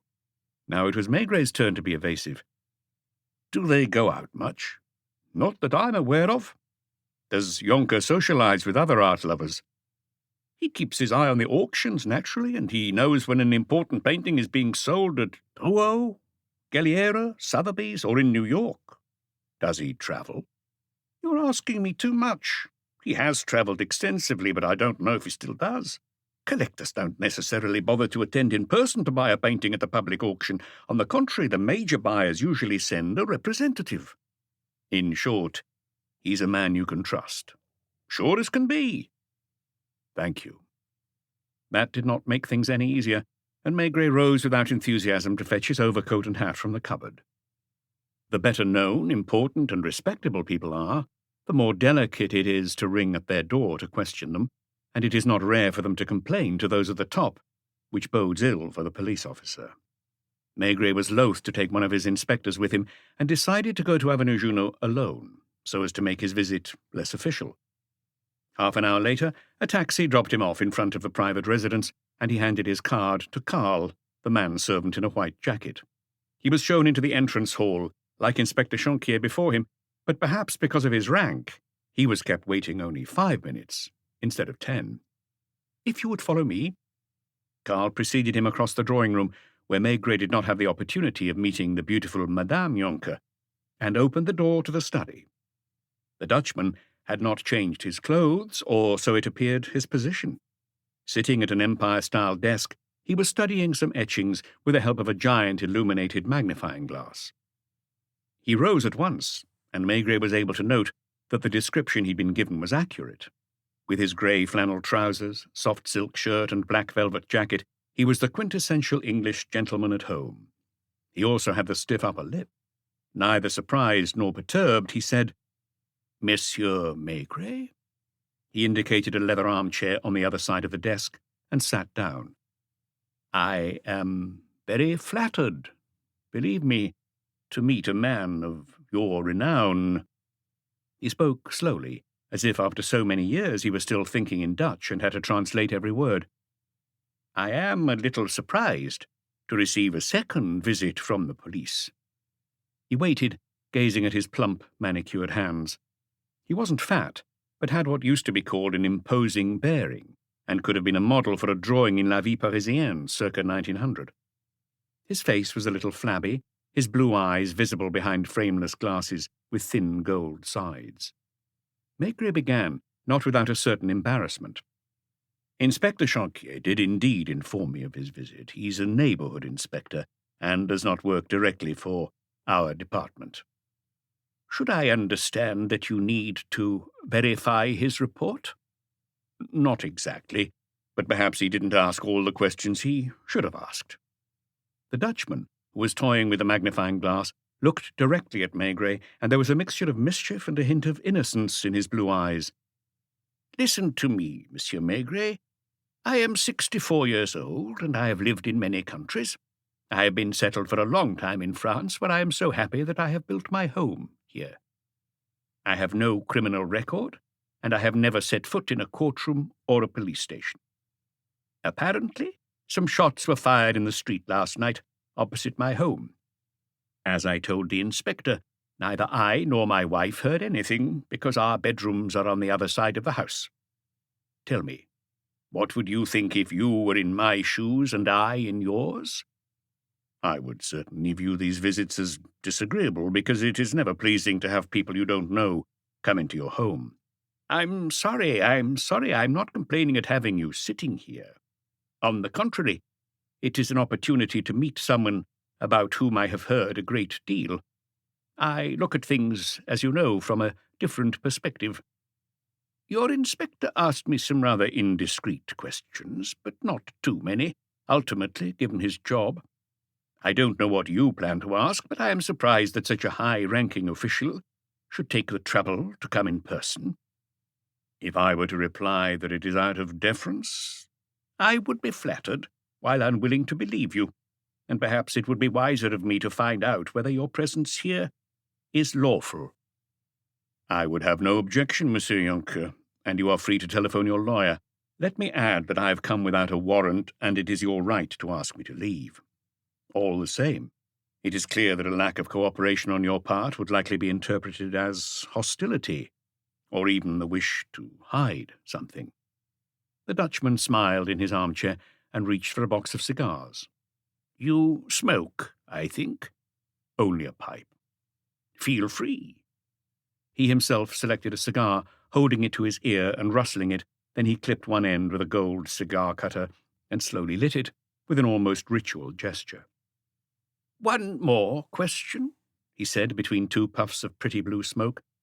"Am I to understand that I am the only person in Avenue Junot to have the honor of your visit?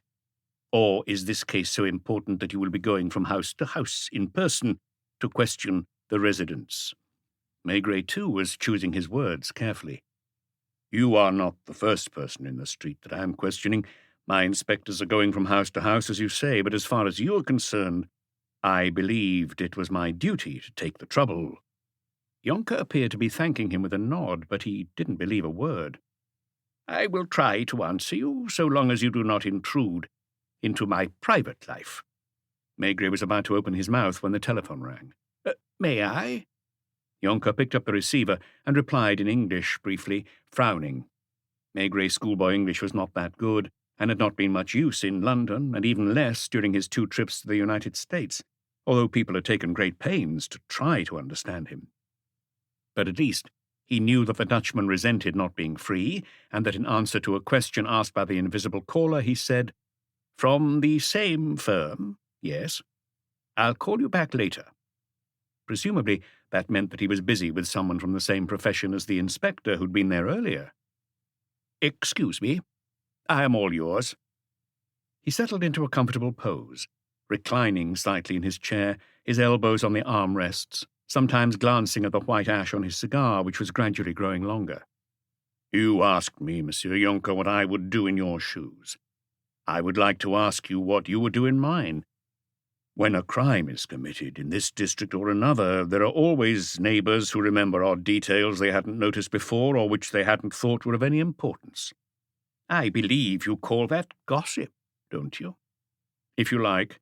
The fact is that it is our duty to check, because although many of these people are fantasists, some give us valuable leads. So, let us hear this gossip." But Maigret had no intention of getting straight to the point. He still couldn't make up his mind whether Jonker was a mischievous but decent man, or whether, on the contrary, he was someone very clever who remained on his guard while acting the innocent.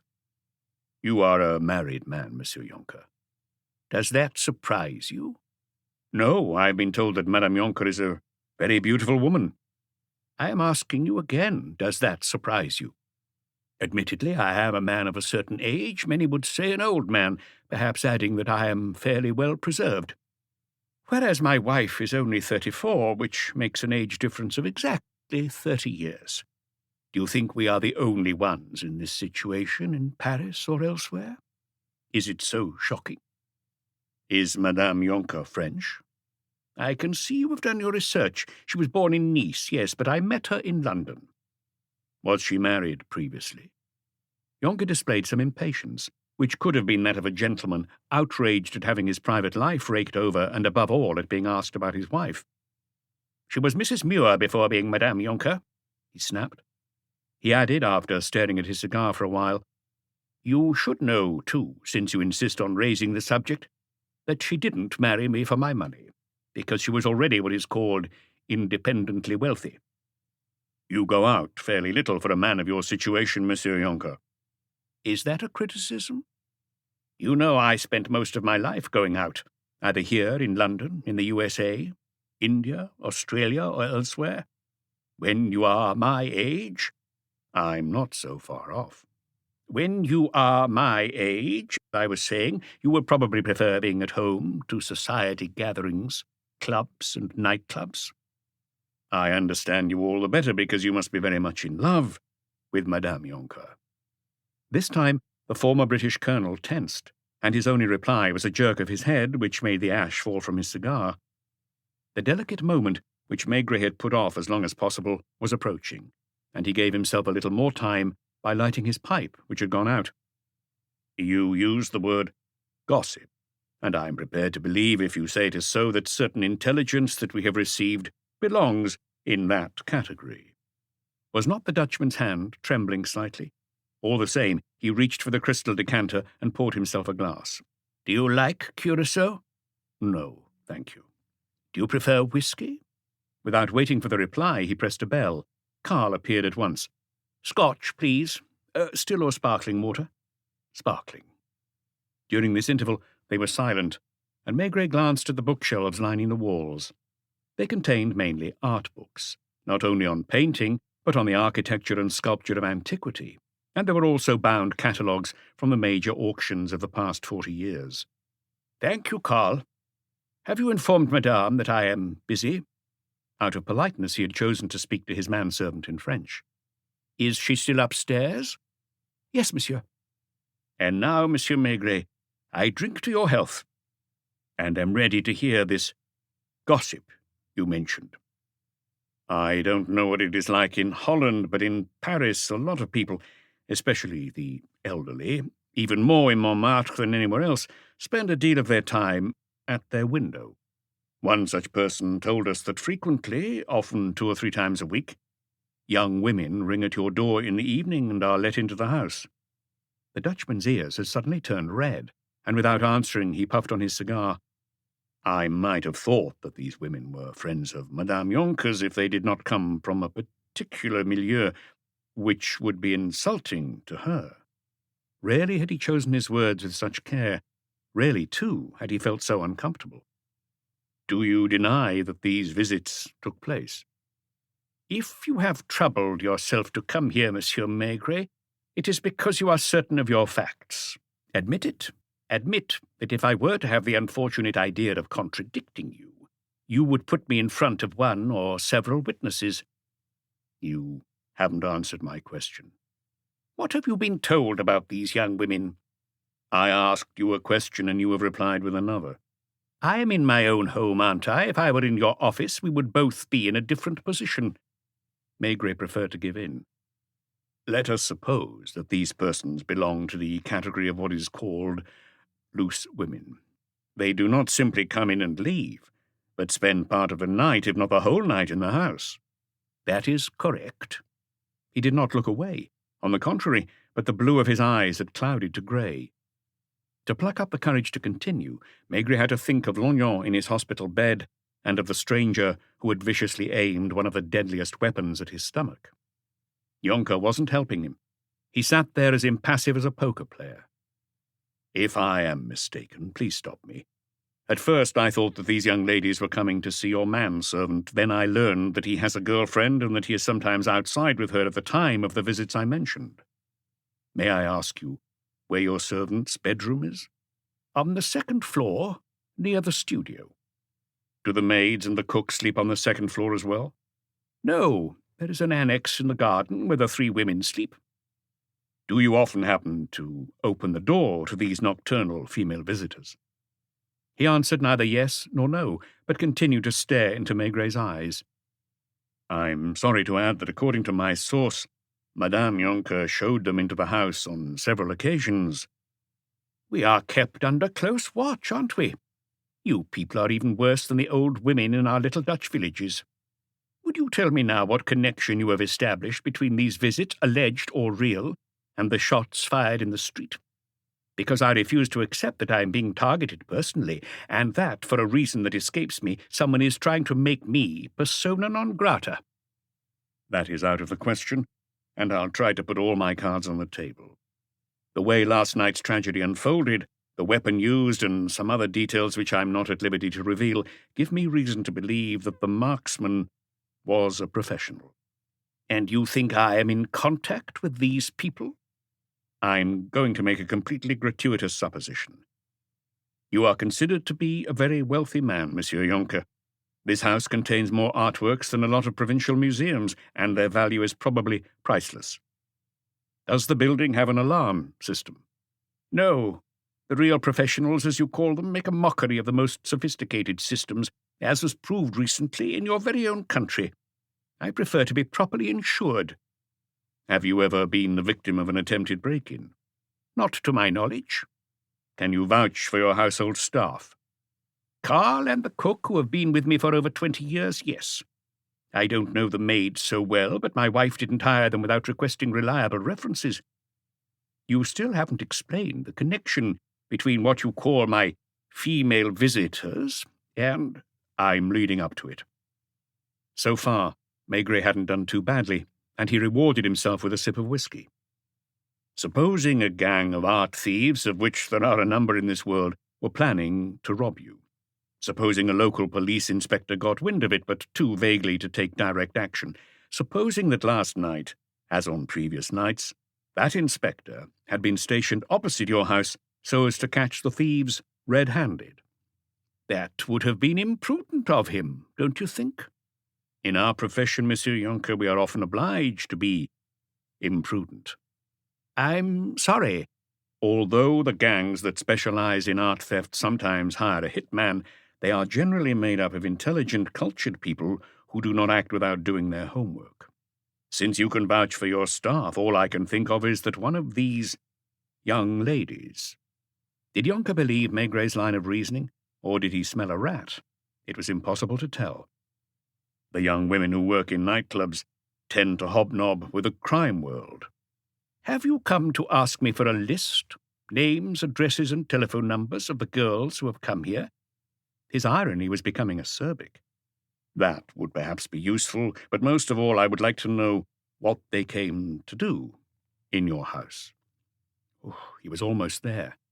Jonker, stock still, his cigar between his fingers, continued to stare at him without batting an eyelid. Right, he said at length, rising to his feet, and after putting his cigar end down in a blue ashtray, he took a few steps forward. I told you at the beginning of this interview that I would answer all your questions so long as they didn't concern my private life. You, very skillfully, and I congratulate you, put this private life on the table by linking it to the events of last night. He stopped in front of Maigret, who had also got to his feet. You have been a member of the police for a long time, I think. 28 years. I presume you haven't only investigated the underworld. Is this the first time you have seen a man of my age and in my situation give in to certain instincts? And do you consider that reprehensible? Paris is not considered a puritanical city, Monsieur Maigret.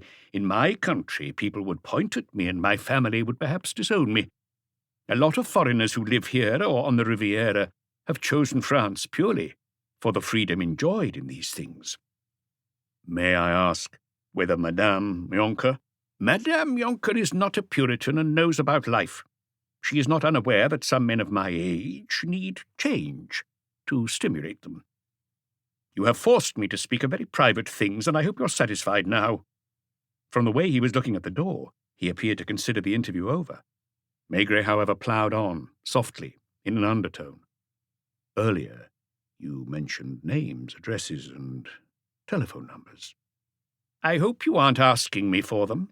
These individuals may not be leading exemplary lives, but they are not accountable to the police, and it would be improper of me to put them in an awkward situation.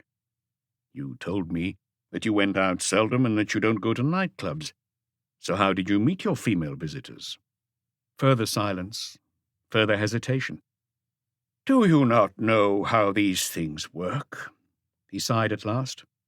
There are pimps and madames, but their activity constitutes an offence. And does their client's activity constitute an offence too? They could possibly be accused of complicity, but generally the clients are left in peace. Is that not so? In that case, Monsieur Maigret, I don't think I have anything more to say to you. But I do have one more request for you. Is it really a request? Is that not a euphemism? It was now almost open war between the two men. Well, if you were to refuse, I might have to resort to legal means. So what is this request? I would like a tour of your house. Isn't the word to search? You are forgetting that until now I have been working from the hypothesis that you were a potential victim. And you wish to protect me. Maybe. Come, then. There was no longer any question of offering Maigret a cigar or pouring him a drink. Yonkers' manner had suddenly become very superior, if not lordly. You have seen the room where I spend most of my day.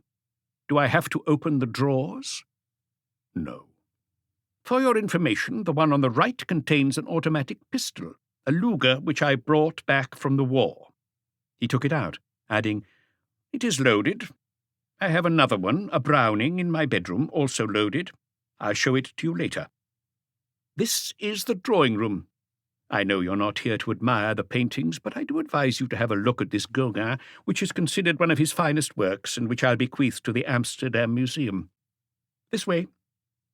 Do you know anything about carpets? Never mind. Here we are in the dining room, and the painting to the left of the chimney breast is Cézanne's last work. This door leads into a little room which I designed to be intimate, very feminine, and is my wife's small parlour. The scullery. Carl busy cleaning the silverware. It is 17th century English silverware, whose only drawback is that it is unwieldy. The kitchen is in the basement. The cook, too.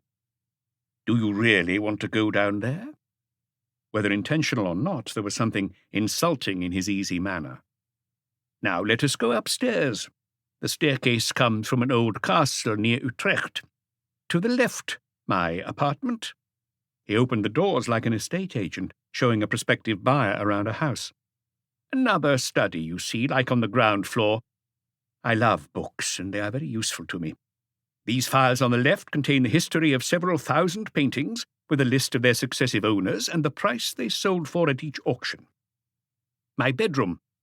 In the bedside table drawer, the automatic I mentioned, a common 6.5 that wouldn't be much use if I were threatened. Everywhere, even on the walls of the staircase, the paintings were almost touching each other, and the best ones were not in the drawing-room, but in the Dutchman's bedroom, a very understated room with English furniture and deep leather armchairs. My bathroom.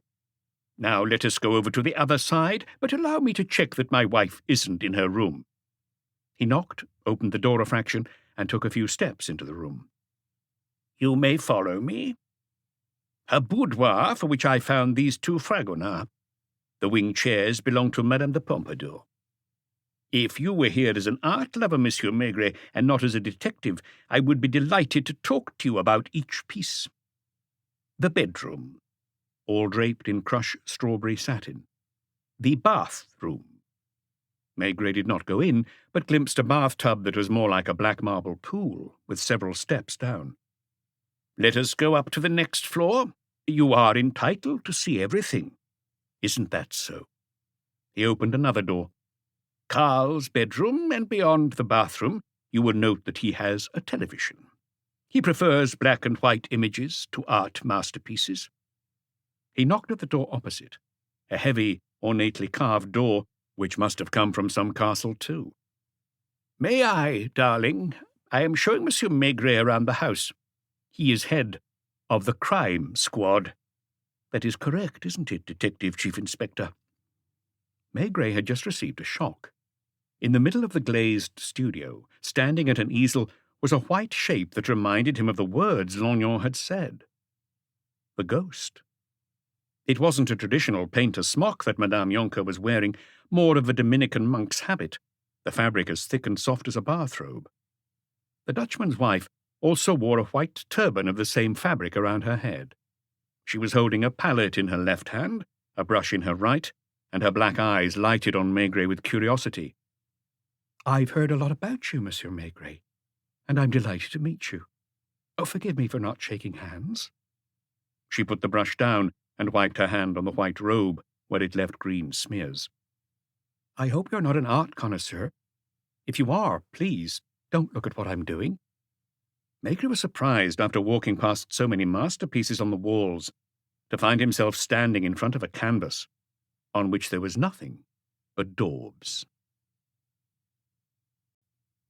Chapter 5. The Room Covered in Graffiti. In that instant, something happened that Maigret would have been incapable of defining. A change of tone, or rather a sort of shift that suddenly lent more weight to gestures, words, and attitudes. Did this stem from the presence of a young woman, still draped in her strange costume, or from the atmosphere of the room? Logs were burning and crackling in the vast white stone fireplace, and the flames seemed to be leaping sprites. Maigret now understood why the studio curtains that could be seen from Marinette Augier's windows were nearly always drawn.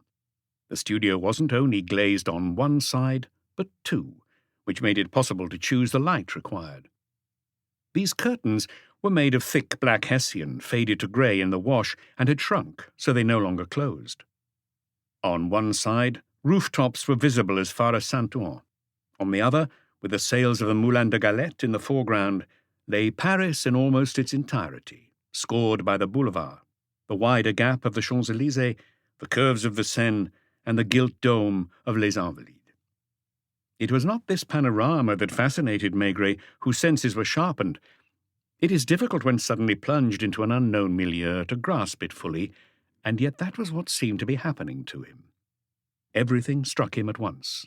The two bare walls, for example, painted a glaring white, the dancing flames in the fireplace in the centre of one wall. Madame Yonker had been busy painting when the two men had come in. Would it not have been natural for there to be canvases on the walls? And also, as in all artist studios, other canvases stacked against each other? But the varnished wooden floor was as bare as the walls. Near the easel was a box full of tubes of paint on a pedestal table. On another table further away, a white wood table, the only everyday object seen so far in the house, was a jumble of pots, tin cans, bottles, and rags.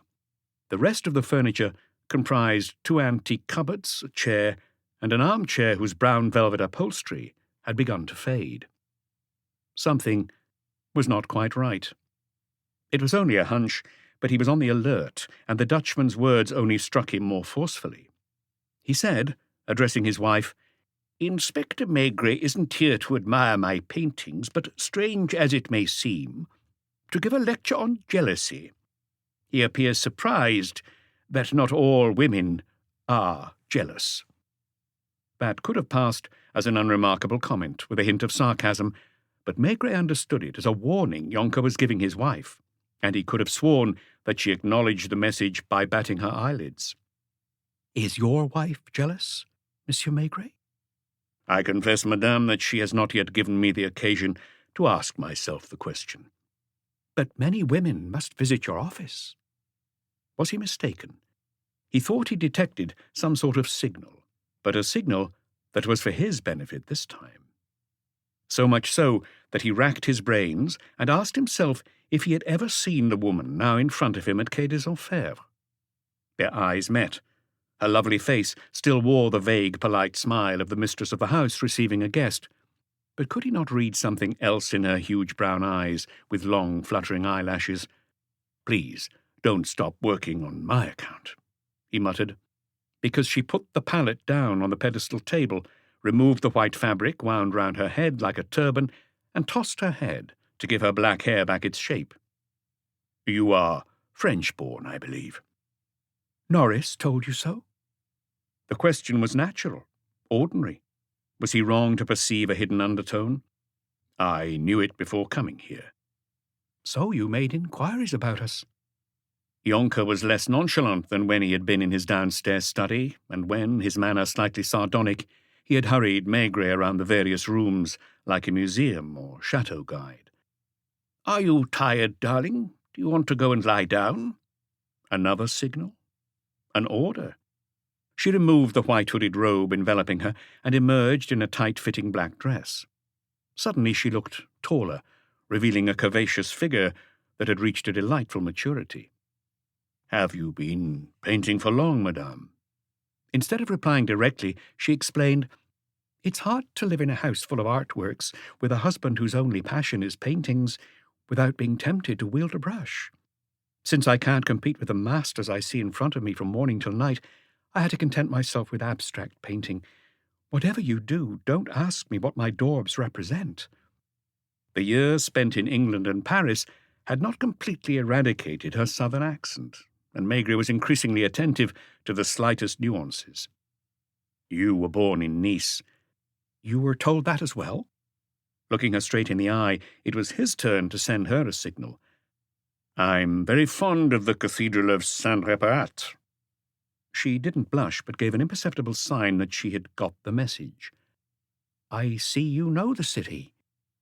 With those words, he had just evoked the old town of Nice, the poorest neighbourhood with narrow streets where the sun rarely penetrated and washing was strung between the buildings all year round. He was almost certain now that that was where she had been born, in one of those decrepit houses into which 15 or 20 families were crammed, and whose staircases and courtyards teemed with hordes of brats. It even seemed to him that she was implicitly admitting it by her attitude, and that the two of them had just exchanged something akin to a Masonic gesture in front of a husband who was oblivious to these subtleties. Maigret may well have been Divisional Chief Inspector and head of the Police Judiciaire Crime Squad, but he was still of the people. She may well be living surrounded by paintings worthy of the Louvre, be dressed by the top couturier, have appeared at society events in Manchester and London, adorned with diamonds, rubies, and emeralds. But she had still grown up in the shadow of Saint-Réparat, and he wouldn't have been surprised to learn that she had sold flowers on the café terraces of Place Massena. Now they were both playing their parts, as if beneath the words they spoke were others which were no business of the Dutch banker's son. "Did your husband build this magnificent studio for you?" "Oh, no. When he built this house he didn't know me. He had a very dear woman friend who was a real painter, unlike me, and who still exhibits in art galleries. I wonder why he didn't marry her. She probably wasn't young enough. What do you say, Norris?" "I don't remember." "You see how polite and tactful he is?" "I asked you earlier if you had been painting for long." "I don't know. A few months." "Do you spend part of your days in this studio?" "This is a real interrogation," she joked. "It's obvious from your question that you aren't a woman and mistress of a house. If you were to ask me, for example, what I did yesterday at such and such a time, I would probably find it hard to reply. I am lazy, and I'm sure that for lazy people the days go faster than for others, even though others would claim the opposite. I get up late, I linger, I chat to my maid, the cook needs my instructions. Lunchtime comes round, and I don't even feel I've begun to live." "You're talking a lot, darling." And Maigret, "What I didn't know was that it was possible to paint at night." This time there was no doubt that the Yonkers exchanged a look. The husband answered first. "Perhaps that applied to the Impressionists, because what interested them was the play of sunlight. But I know modern painters who consider that artificial light intensifies the colours by several tones." "Is that why you paint at night, madame?" "I paint when I feel like it." "And you feel like it after dinner, remaining at your easel until 2 o'clock in the morning?" She tried to smile. "Well, you certainly seem to know everything there is to know." He pointed to the black curtain across the bay window overlooking Avenue Junot. That curtain, as you can see, does not close completely. I have noticed that in every street there's at least one person suffering from insomnia. I was talking to your husband about it earlier.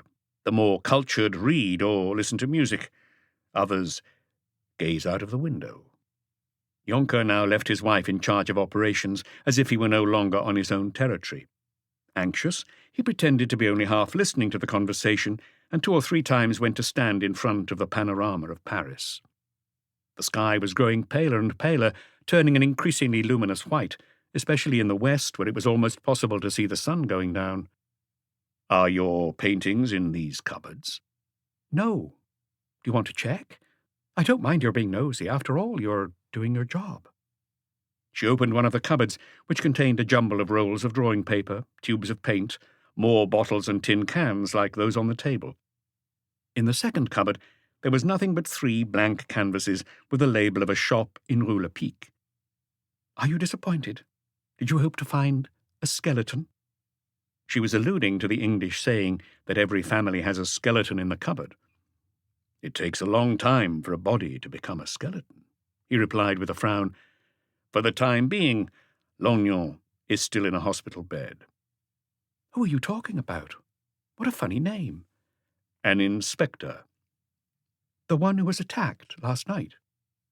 "Are you certain, madame, that you were in your bedroom when the shot was fired? The 3 shots, to be exact?" "Monsieur Maigret," Jonker broke in, "I think that now you're going too far." "In that case, answer me yourself. Madame Jonker spends part of her time painting, especially in the evenings and often late into the night, but I find her in a studio that is almost empty." "Is there a French law that makes it obligatory to furnish a studio?" "One might expect at the very least to find a certain number of paintings here, finished or unfinished. What do you do with your works, madame?" Did not the signal she sent her husband mean that she was leaving it up to him to reply? "Mirella has no pretensions of being an artist." He heard her first name for the first time. In the past, she must have been called Mireille. "She generally destroys her works as soon as they're finished." One moment, Monsieur Jonker. I apologize once again for appearing finicky. I've spent some time with painters. If they destroy a painting, how do they do it? "They cut it up, burn it, or throw it in the dustbin." But before that? "I don't understand." I'm surprised, given that you are such a great art lover. Are you saying they throw away the frame as well? Now, there are 3 frames in that cupboard, all of them new.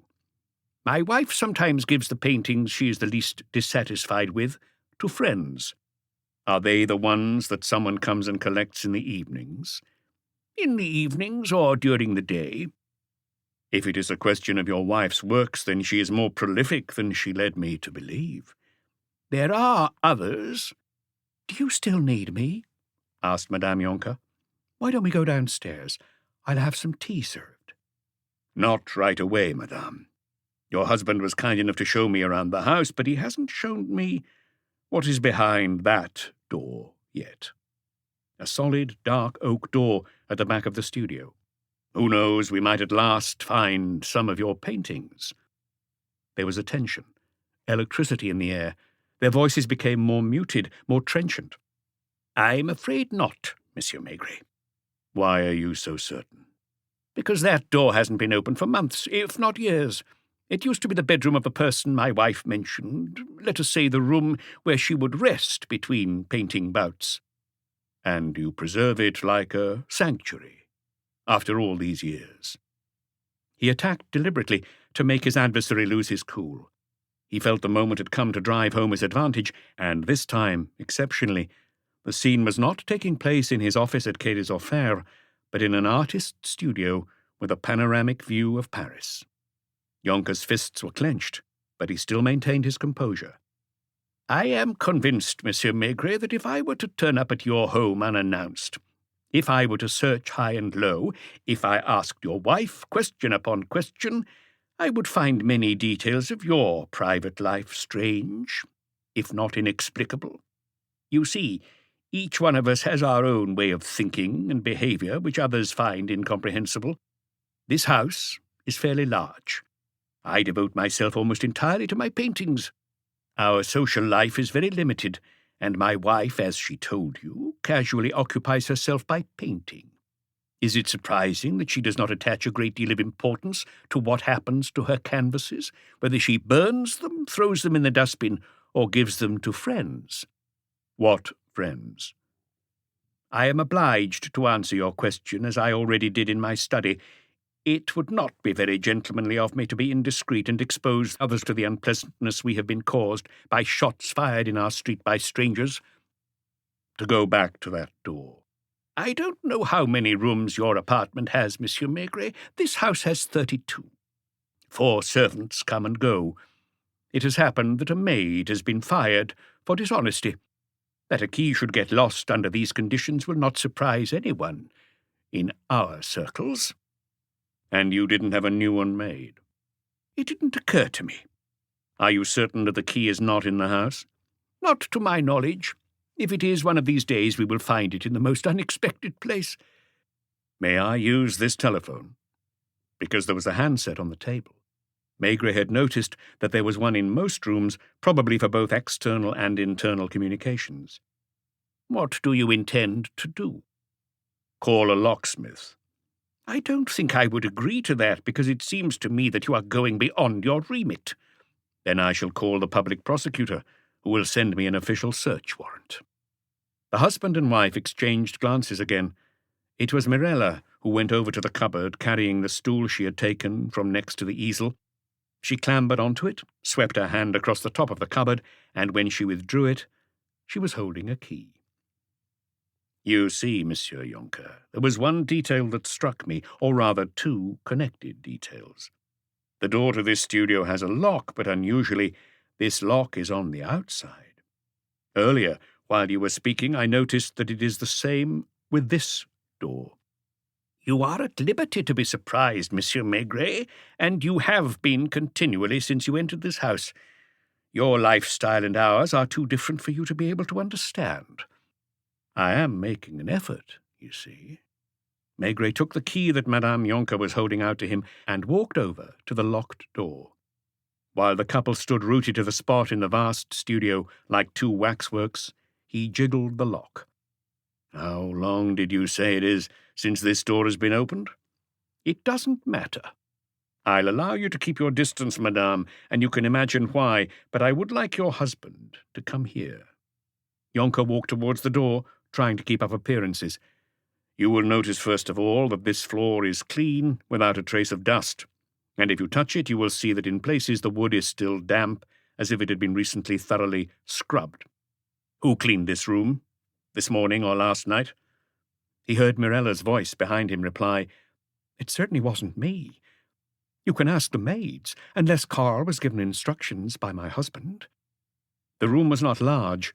Like the bay window in the studio, the window afforded a panoramic view of Paris, and the old floral curtains were paint-stained. In places, it even looked as if someone had wiped their hands on them after painting with their fingers.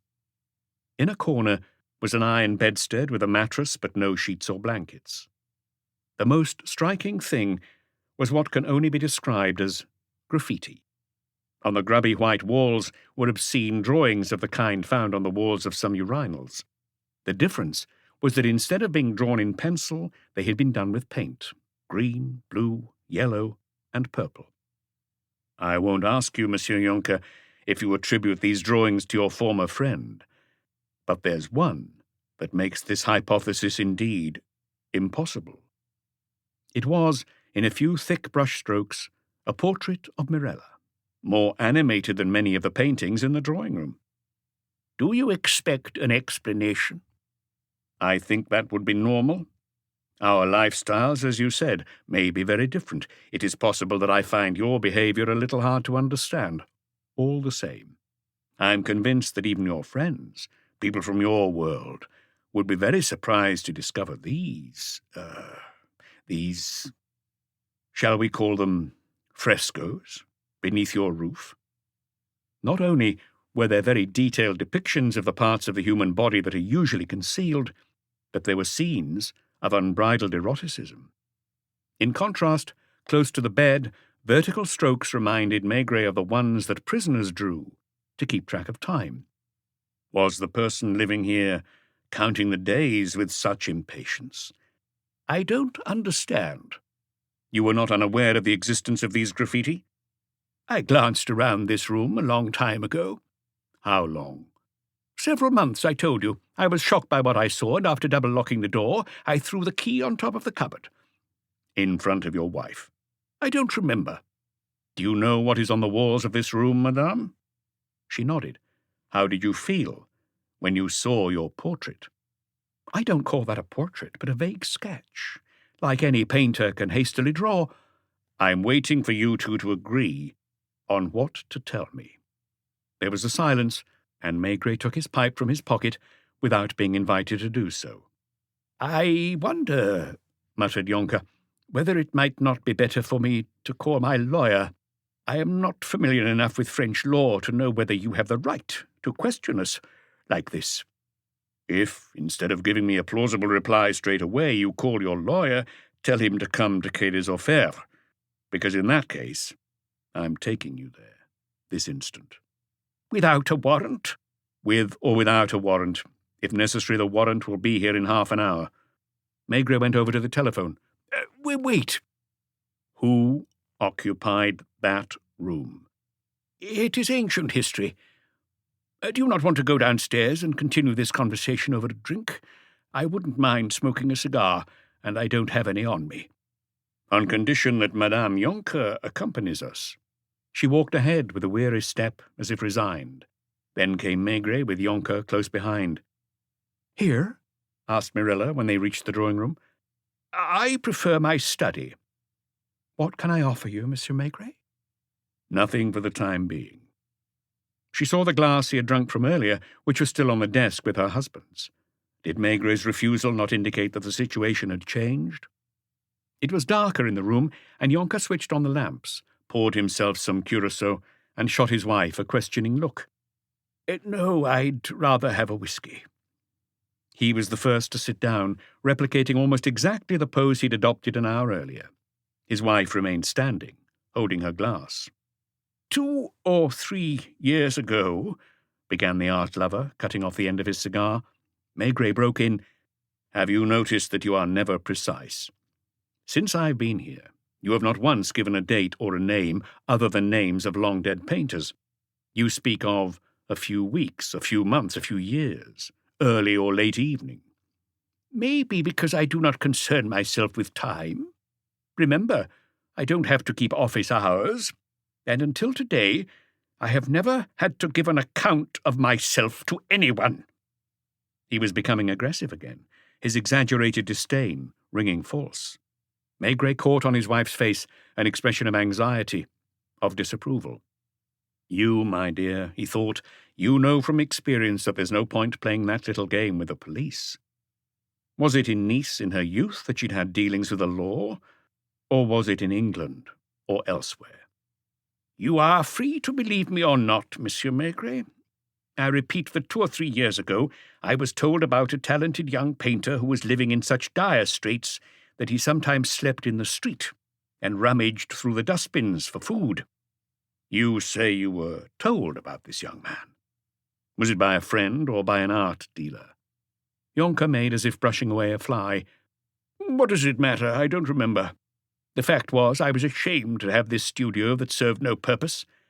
So your wife didn't paint at the time? No, I wouldn't have invited him here. What is the name of this graffiti artist?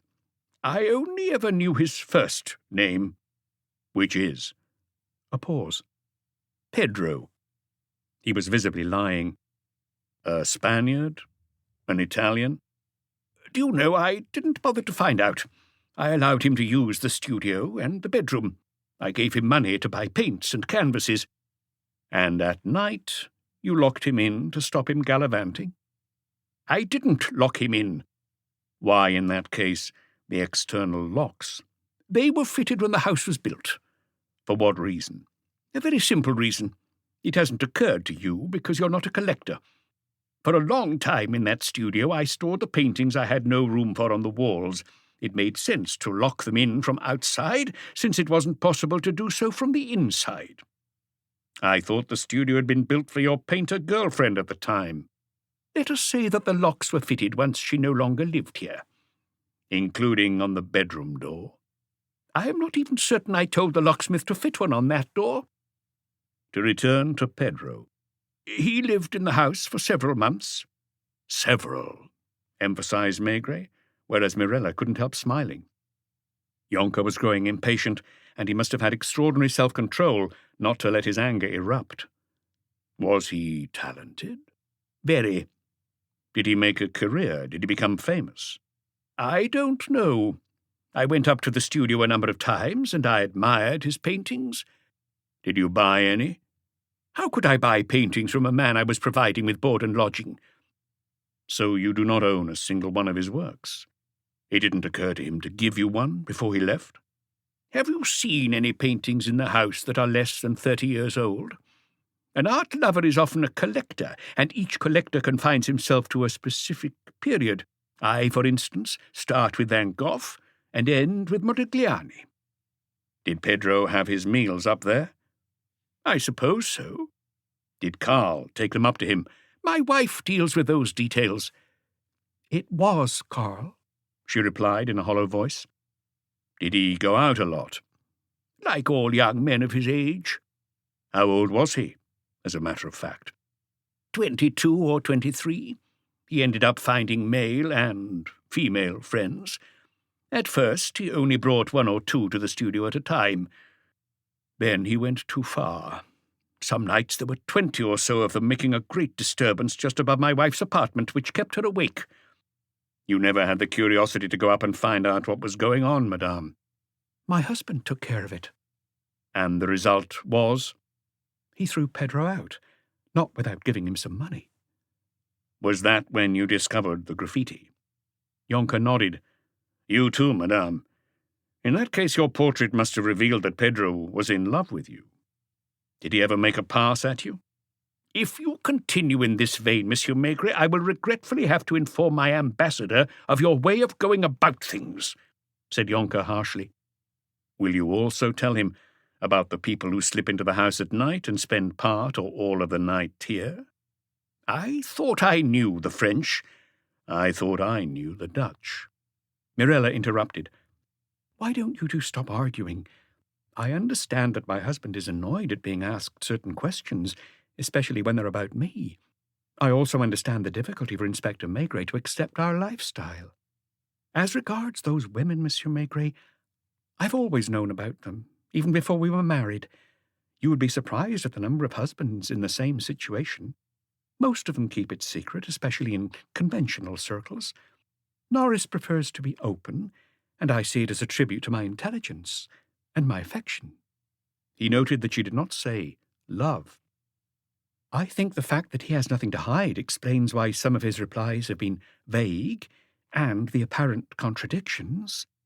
So I am going to ask you a very precise question. Until what time did you stay in the studio last night? I need to think because I don't bother with wearing a watch when I work, and you will have noticed there is no clock up there. At around 11 o'clock, I sent my personal maid to bed. You were on the 2nd floor? Yes. She came and asked me if she should wait up for me to help me get ready for bed. Were you working on the painting that is still on the easel? I spent a long time, charcoal in one hand, a rag in the other, trying to think of a subject. What is the subject of this work? Let's call it a harmony. Abstract painting isn't haphazard. Maybe it demands more reflection and trial and error than figurative painting. We were talking about times. It could have been 1 o'clock in the morning when I went downstairs to my apartment. Did you switch the studio light off? I think so. It's a reflex. Were you wearing the same white garment and turban as you're wearing today? To be honest, it's an old bathrobe and a terry towel. Since I only paint to amuse myself, it would have felt ridiculous buying a professional artist's smock. Was your husband in bed? Did you not go and wish him good night? I don't normally do that when I go to bed after him. For fear of finding him in the company of one of his female visitors? If you like. I think we're getting to the end. He felt the atmosphere in the room relax, but this was an old trick of his.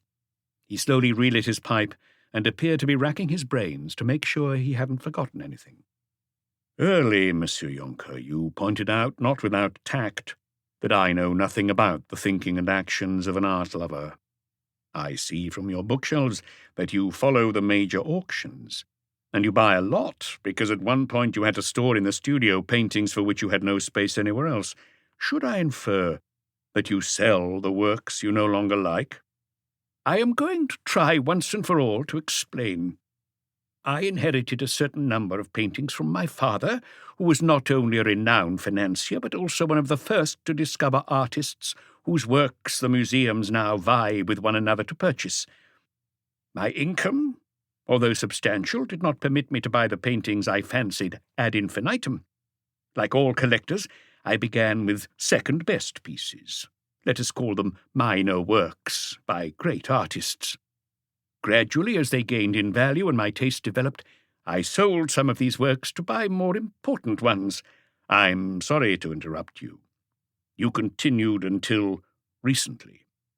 I intend to continue until I die. These paintings that you sell, do you send them to the Drouot auction house, or do you entrust them to an art dealer? I have on rare occasions put a painting or two up for public auction. However, the works sold at auction generally come from an estate. A connoisseur prefers to go about things differently. Meaning? He knows the market. He knows, for example, that such and such a museum in the USA or in South America is looking for a Renoir, a Picasso from the Blue Period. If he wants to sell a painting of that kind, he makes contacts. That would explain why neighbours saw paintings leaving your house. Those and my wife's. Can you, Monsieur Jonker, provide me with the names of some of your buyers? Let's take only the past year, for example. No. It was a cold, emphatic no. Must I conclude that it is a matter of smuggling? I don't like that word. Operations of this kind are carried out with discretion. Most countries, for example, regulate the export of artworks to protect their national heritage. Not only do the museums have a right of preemption, but an export license is often refused.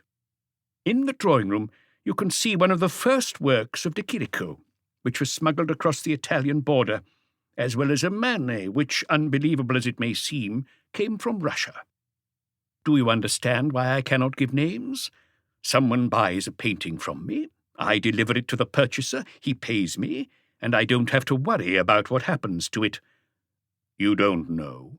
I don't want to know. It's none of my business, any more than it is to find out about the provenance of a painting that I buy. Maigret rose. He felt as if he'd been in that house forever, and the muffled, almost unreal atmosphere was becoming oppressive. What was more, he was thirsty. But given the point he and Jonker had reached, he was no longer entitled to accept a drink. I apologize, madame, for having interrupted your work and ruined your afternoon. Did Mirella's eyes not contain a question? It's not over, is it? She seemed to be saying, I know police methods. You're not going to let go of us, and I wonder what trick you've got up your sleeve. Turning towards her husband, she hesitated, opened her mouth, and went back over to Maigret to murmur tritely, Delighted to have met you. Jonker, on his feet, crushing the end of his cigar in the ashtray, said, I am sorry I didn't always keep my cool. One should never forget one's duties as a host. They didn't ring for Karl to show him out, but Jonker preceded him in person to the front door, which he opened. Outside, the cool air had a taste of damp and dust. A halo was beginning to form around the street lamps. On the opposite side of the street, Marinette Augier's windows were dark. There was no light on the first floor of the neighbouring building either, but an old man's face was pressed to the window pane. Maigret nearly gave a friendly wave to old Maclay, stalwartly keeping watch. He was even tempted to go and knock on his door, but more urgent matters awaited him. That did not stop him, before climbing into a taxi on the corner of Rue Caulaincourt, from going into the bar he'd been in that morning and downing 2 beers in quick succession. Chapter 6. The Barefoot Drunkard.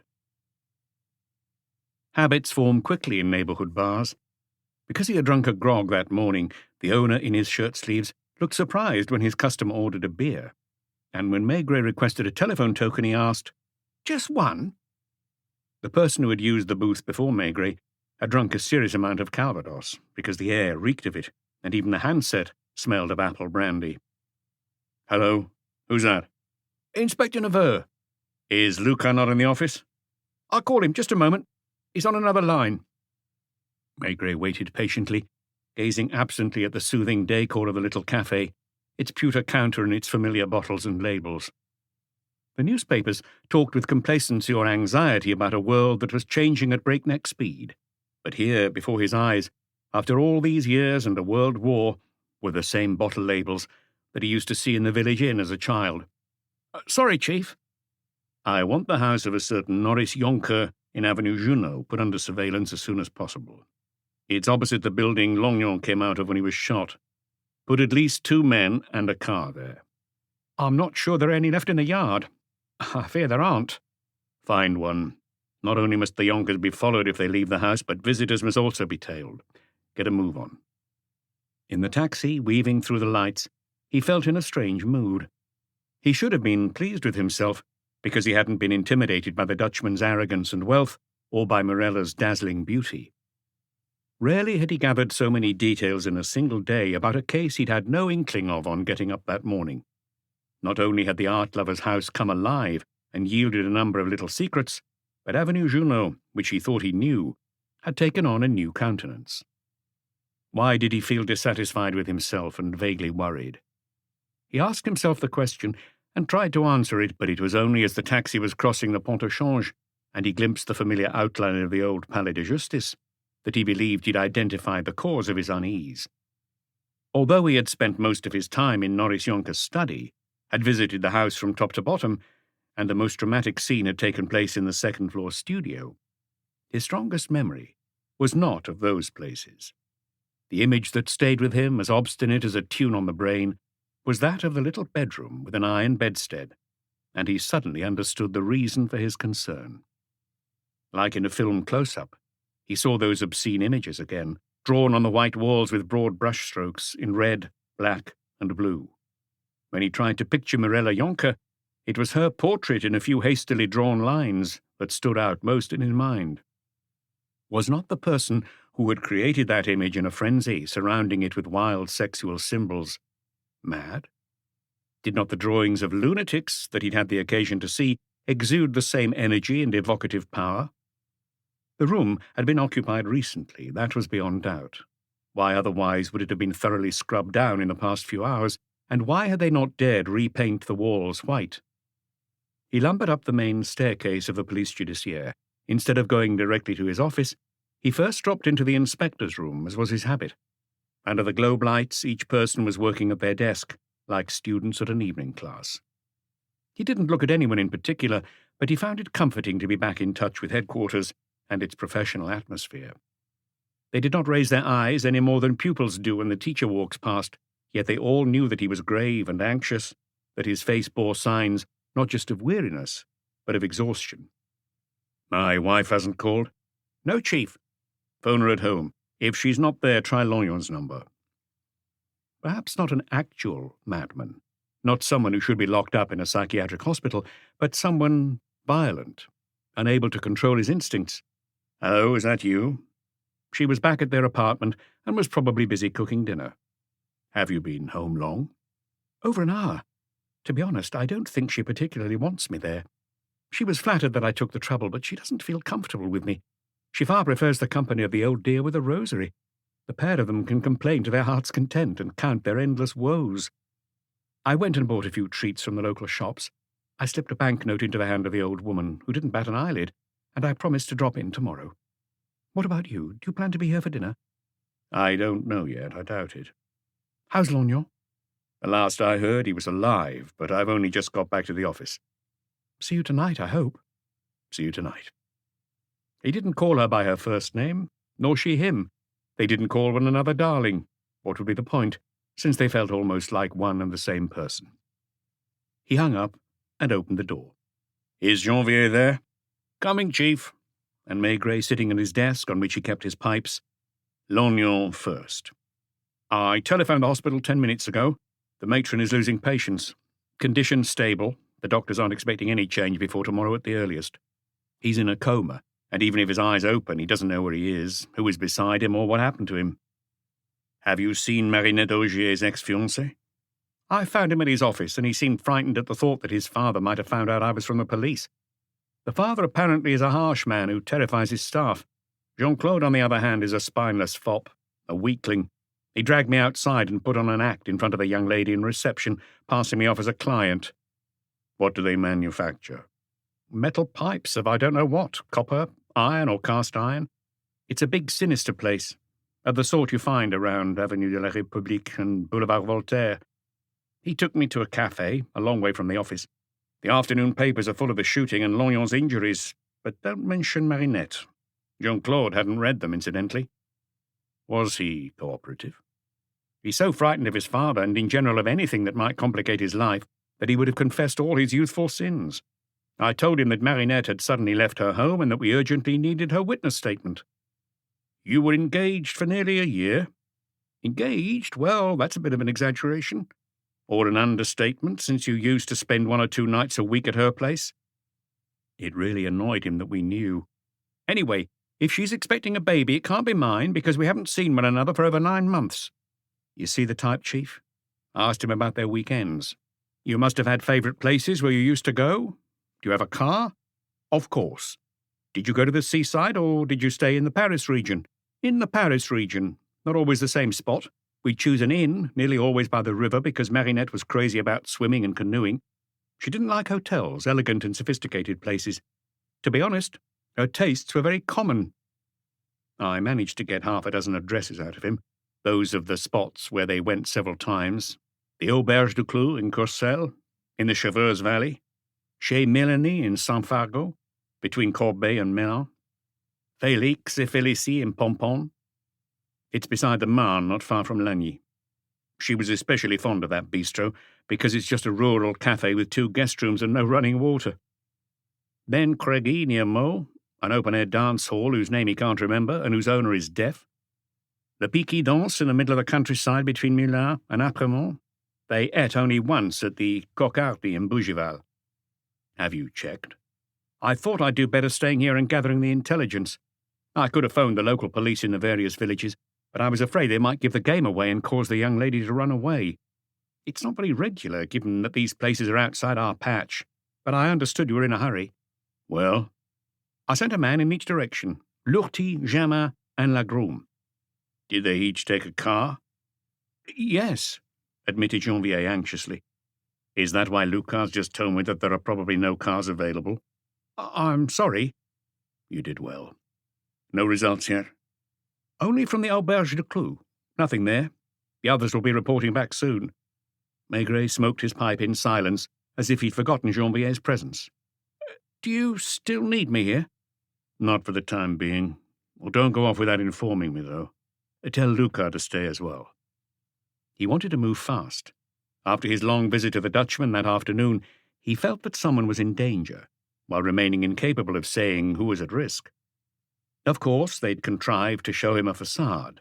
While the paintings on the walls were authentic, wasn't everything else he'd seen and heard false? Get me immigration.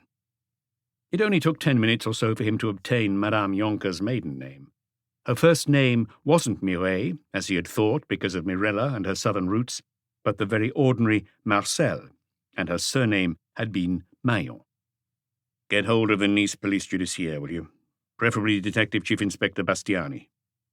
Unable to remain idle, he was casting around at random in all directions. Hello, Bastiani? How are you, my old friend?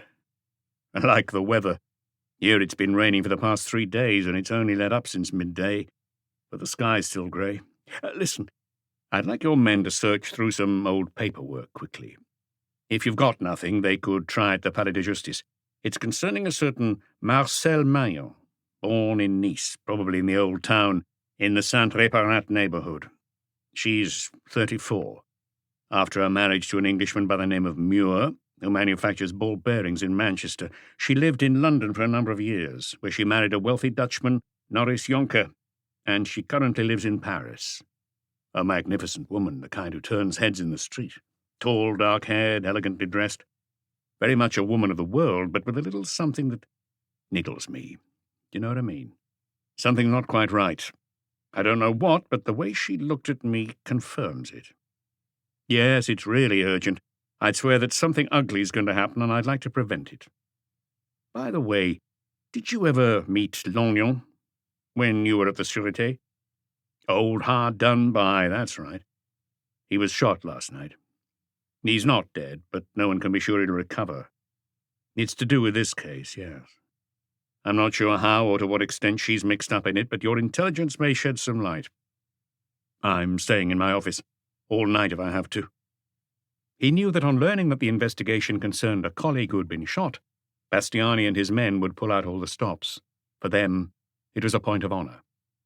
For a good 5 minutes, he appeared to be daydreaming, dozing. Then his arm reached out for the telephone. I'd like to be put through to Scotland Yard, as a matter of urgency. Inspector Pike. One moment. No, Chief Inspector Pike. They had met in France, where the worthy Inspector Pike had come to study the methods of the police judiciaire, and of Maigret especially, and had been surprised to discover that Maigret had no method at all. They had seen one another twice more in London and had become good friends. A few months earlier, Maigret had learned that Pike had earned more stripes. Although he was put through to Scotland Yard in 3 minutes, it took another 10 before Pike was on the other end, and a few more to exchange congratulations in bad English on Maigret's part and in bad French on Pike's. Marion, yes. M for Maurice, A for André. He had to spell out the names. Muir, M for Maurice again. U for Ursula. I know that name. Is it Sir Herbert Muir, of Manchester? The Queen knighted him 3 years ago. Second husband, Norris Jonker. He spelled out the name again, mentioning the Dutchman's stint in the British Army, his rank of colonel. There were perhaps other men between the two. Apparently she lived for a while in London, where I doubt she remained alone. Maigret took care to add that it was a case of a police officer being attacked, and Mr. Pike declared gravely, "Here the culprit would be hanged, man or woman. Those guilty of killing police officers are always hanged." Like Bastiani, he promised to call back. It was 6:30. When he opened the communicating door, Maigret found only 4 or 5 inspectors left in the big office. "Nothing at Chez Mélanie in Saint Fargo, Chief.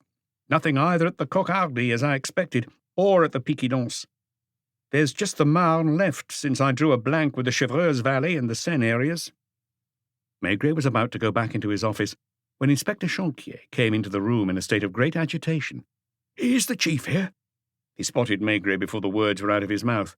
"I've got news. Rather than phoning you from the office, I prefer to dash over myself." "Come in." "I've left a witness in the waiting room in case you want to question him." "First, sit down and tell me." May I remove my coat? I've raced around so much today that I'm drenched in sweat." "Oh, that's better." "As you requested, the men from the 18th have gone through Avenue Junot and the surrounding streets with a fine-tooth comb. For hours, apart from old Maclay, it proved fruitless. Then suddenly I was given some information that seemed to me to be of the utmost. We'd already been to that apartment building in the early afternoon and questioned the concierge and those residents who were at home. Not many, mainly women, because the men were at work. It's an investment property located at the top of the avenue. Just when one of my colleagues returned there, less than an hour ago, a man went into the lodge to collect his post, a certain Longeron, who's a door-to-door vacuum cleaner salesman. I've brought him in.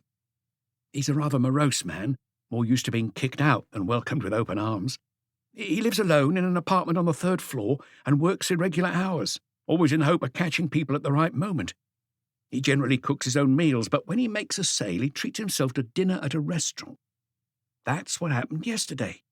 Between 6 and 8, when people are usually at home, he sold 2 vacuum cleaners, and after a drink in a brasserie on Place Clichy, he dined copiously in a little restaurant in Rue Caulaincourt. Shortly before 10 o'clock, he was walking up Avenue Junot carrying his demo vacuum cleaner. Outside the Dutchman's house, a car was parked, a yellow Jaguar, whose number plate struck him because it was marked TT in red letters. He was just a few meters away when the front door opened. "Is he certain that it was the door of the Yonkers mansion?" He knows all the buildings at Avenue Junot inside out because, of course, he tries to sell vacuum cleaners there. Listen carefully. 2 men came out, supporting a third, who was so drunk that he could no longer stand on his own feet. When the 2 individuals, who were virtually carrying the third one to the car, spotted Longeron, they made as if to go back into the house. But one of them rebuked the drunk one. "Come on, walk, idiot! What a disgrace you are, getting yourself into such a state!" Did they take him away? Wait, that's not all. First, my vacuum cleaner salesman states that the man who spoke had a strong English accent. Secondly, the drunkard was wearing neither shoes nor socks. Apparently his bare feet were being dragged over the pavement. They put him on the rear seat with one of the men who'd been supporting him, while the other took the wheel. The car roared off. Do you want me to call my man in? Maigret hesitated, convinced that there was less and less time to lose. Make him comfortable next door and take down his statement. Make sure he leaves nothing out. A detail can prove important. Then what do I do? Let's talk about it again when you've finished. The previous day, at the same time, he had been grilling young Boche, nicknamed Jeannot, and at 1 o'clock in the morning he had wormed the confession out of him that had enabled him to lock up Gaston Nouveau. He was beginning to wonder whether again tonight the lights in his office would be on until goodness knows what hour. That rarely happened twice in a row. Between cases there was nearly always a pause, and paradoxically, if this pause went on too long, Maigret became bad-tempered and restive. Vehicle registration, quick. He didn't recall ever having seen a yellow Jaguar, an unusual colour for an English car. The TT indicated that the car had entered France with a foreign driver who would only be staying in the country for a short time and was exempt from customs duty. Who deals with the TTs in your department? Orive. He's not in the office? Everyone's gone home? What about you? You're there, aren't you? Listen, young man, you'll simply have to manage. Either go into Orive's office and look for the information I need, or phone him and tell him to come at once. It doesn't matter if he's in the middle of having dinner. Understood? It's about a Jaguar. Jaguar, yes. It was still driving around Paris last night. It's yellow and has a TT plate. No, I don't know the number. That would be a fine thing. But I presume there aren't dozens of yellow Jaguars with TT plates in Paris. Get a move on one way or another and call me at Quai des Orfèvres with the information. The owner's name, his address, date of arrival in France. Hurry up. My apologies to Orive if you have to disturb him. I'll return the favour. Tell him it's about finding the guy who shot Lognon. Yes, the inspector from the 18th. He went and opened the door a fraction to call Janvier. Still nothing from the Marne? Not yet. Maybe Le Groom has broken down. What time is it? 7 o'clock. I'm thirsty. Have some beers sent up. Oh, while you're about it, I think it might be a good idea to order some sandwiches. For how many? I don't know. A heap of sandwiches. He paced up and down, his hands behind his back, then ended up reaching for the phone again. My wife, please. To tell her that he definitely wouldn't be home for dinner. He had barely hung up when it rang, and he hurried over to pick it up. Hello? Yes, Bastiani. So it was easier than you expected. Luck? Right. Go on. He sat at his desk, pulled over a notepad and grabbed a pencil. What name did you say? Stanley Hobson. What? It's a long story. Make it as short as possible without leaving anything out. But not at all, my friend. I'm a bit on edge this evening. I'm convinced we've got to move fast. There's a barefoot drunkard who's niggling me. Right. I'm listening. The case went back 16 years.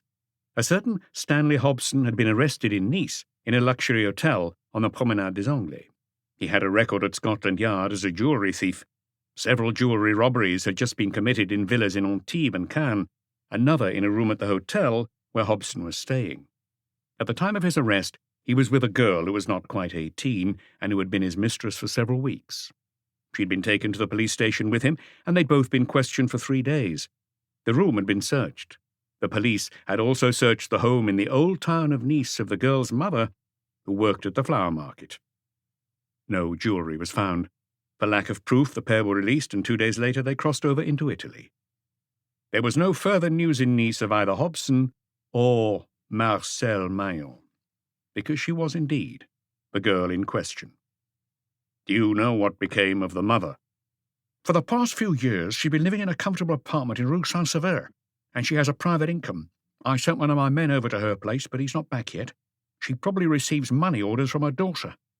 "Thank you, Bastiani. We'll speak later, I hope." The wheels were beginning to turn, as Maigret described it, and at these times he wished all the offices were open day and night. "Come here for a moment, Luca. Go down to the hotel agency. With any luck, someone will still be there. Note down the name. Stanley Hobson. According to Bastiani, he'd be between 45 and 48 by now. I don't have a description, but over 15 years ago, Scotland Yard circulated his details to all the police forces as an international jewellery thief. I'll go up to records if necessary. There's a chance they'll have something on him." With Luca gone, Maigret looked at the telephone reproachfully, as if he was annoyed with it for not ringing every second. Jonquier knocked on his door. "There you are, sir. The statement is typed up, and Longeron has signed it. He's asking if he may go and have dinner. You really don't want to see him?" Maigret contented himself with a glance through the half-open door. The individual was ordinary, unassuming. Let him go and eat and then come back, just in case. I don't know yet whether I'll need him or when, but too many people have already vanished into thin air. What do I do?" "Aren't you hungry? Don't you ever eat?" "I'd like to make myself useful." "It would be best if you went back to the 18th and kept me posted on what's happening in the neighbourhood." "Are you hoping for something?" "If I weren't, I'd go home and have dinner with my wife in front of a television." The waiter from the Brasserie Dauphine was still in Maigret's office, where he delivered a trayful of glasses of beer and sandwiches, when the telephone rang. "Good. Well done. Ed? Just Ed? An American? I understand. Even their presidents have nicknames. Ed Gollin. Double L? Do you have the address?" "What?" Maigret was becoming gloomy. It was about the owner of the yellow Jaguar. "Are you sure it's the only one there is in Paris?" "Good. Thank you, my friend. I'll see where this leads, but I'd have been happier if he weren't a guest at the Ritz." He went into the inspector's office again. "I need 2 men to get ready to take cars. I hope there are some left down there." "2 have just come back." A moment later, he was on the phone again. "The Ritz. Put me through to the concierge, please, mademoiselle." "Hello? Is that the concierge? Ah, is that you, Pierre? Maigret here." He had carried out several investigations in the hotel on Place Vendôme, one of the most exclusive, if not the most exclusive in Paris, and each time he had done so with appropriate discretion. "The detective chief inspector, yes. Listen carefully and don't say any names. At this hour the lobby must be full of people. Do you have a certain Gollin among your guests? Ed Gollin?" "Just a moment, if you don't mind. I'm going to transfer the call to one of the booths." Shortly after, he confirmed, "He is staying here, yes. He's a regular guest. He's an American, born in San Francisco, who travels a lot and comes to Paris 3 or 4 times a year. He usually stays around 3 weeks. "How old?" 38. Not the businessman type at all, but the intellectual type. According to his passport, he's an art critic, and so I've been told an internationally reputed expert. He's entertained the director of the Louvre several times, and major art dealers come and see him." "Is he in his suite right now?" "What time is it?" 7:30. It's highly likely that he'll be in the bar." "Could you discreetly check?" Another wait. "Yes, he's there." "Alone?" "With a pretty woman." "A hotel guest?" "She's not quite the sort. He's had a drink with her before, and later they'll go and have dinner in the centre." "Will you let me know if they look as if they're about to leave?" "Only I can't prevent them." "Just ring me, and thank you." He called Luca. "Listen carefully. This is important and delicate. You're going to go over to the Ritz with an inspector. Ask the concierge from me whether Ed Gollin is still in the bar. If he is, as I hope he will be, leave your partner in the lobby and go up to Gollin and his companion unobtrusively. No need to have your badge visible or to say the word police out loud. Tell him that it's about his car, that we need to ask him for some information, and insist that he follows you." "Oh, what about the woman? Do I bring her too?" "Unless she's tall with dark hair, very beautiful and called Mirella." Lucas squinted at the beers. The glasses still misted, then made to leave without a word. "The main thing is be quick. Drive at top speed." Although the beer was good, Maigret couldn't finish his sandwich. He was too restless to eat. Nothing stacked up in this case. He'd barely come up with a hypothesis when the facts contradicted it. and with the exception of the mysterious Stanley Hobson, they kept encountering individuals who appeared to be respectable. He ended up calling Manessi, the auctioneer at home. "It's me again. I hope I'm not interrupting a cocktail party." "Oh, I am. Then I'll be brief. Does the name Golan mean anything to you? One of the top American experts?" He sighed several times as he listened to what Manessi was saying on the other end of the line. Yes, I should have expected it. One more question. I was told this afternoon that true art lovers buy and sell their paintings under the counter. Is that right? I'm not asking you for names, of course. No, I'm not involved in an art case, or if I am, it's unwittingly. One last thing. Is it possible that a man like Norris Yonker has fakes in his collection?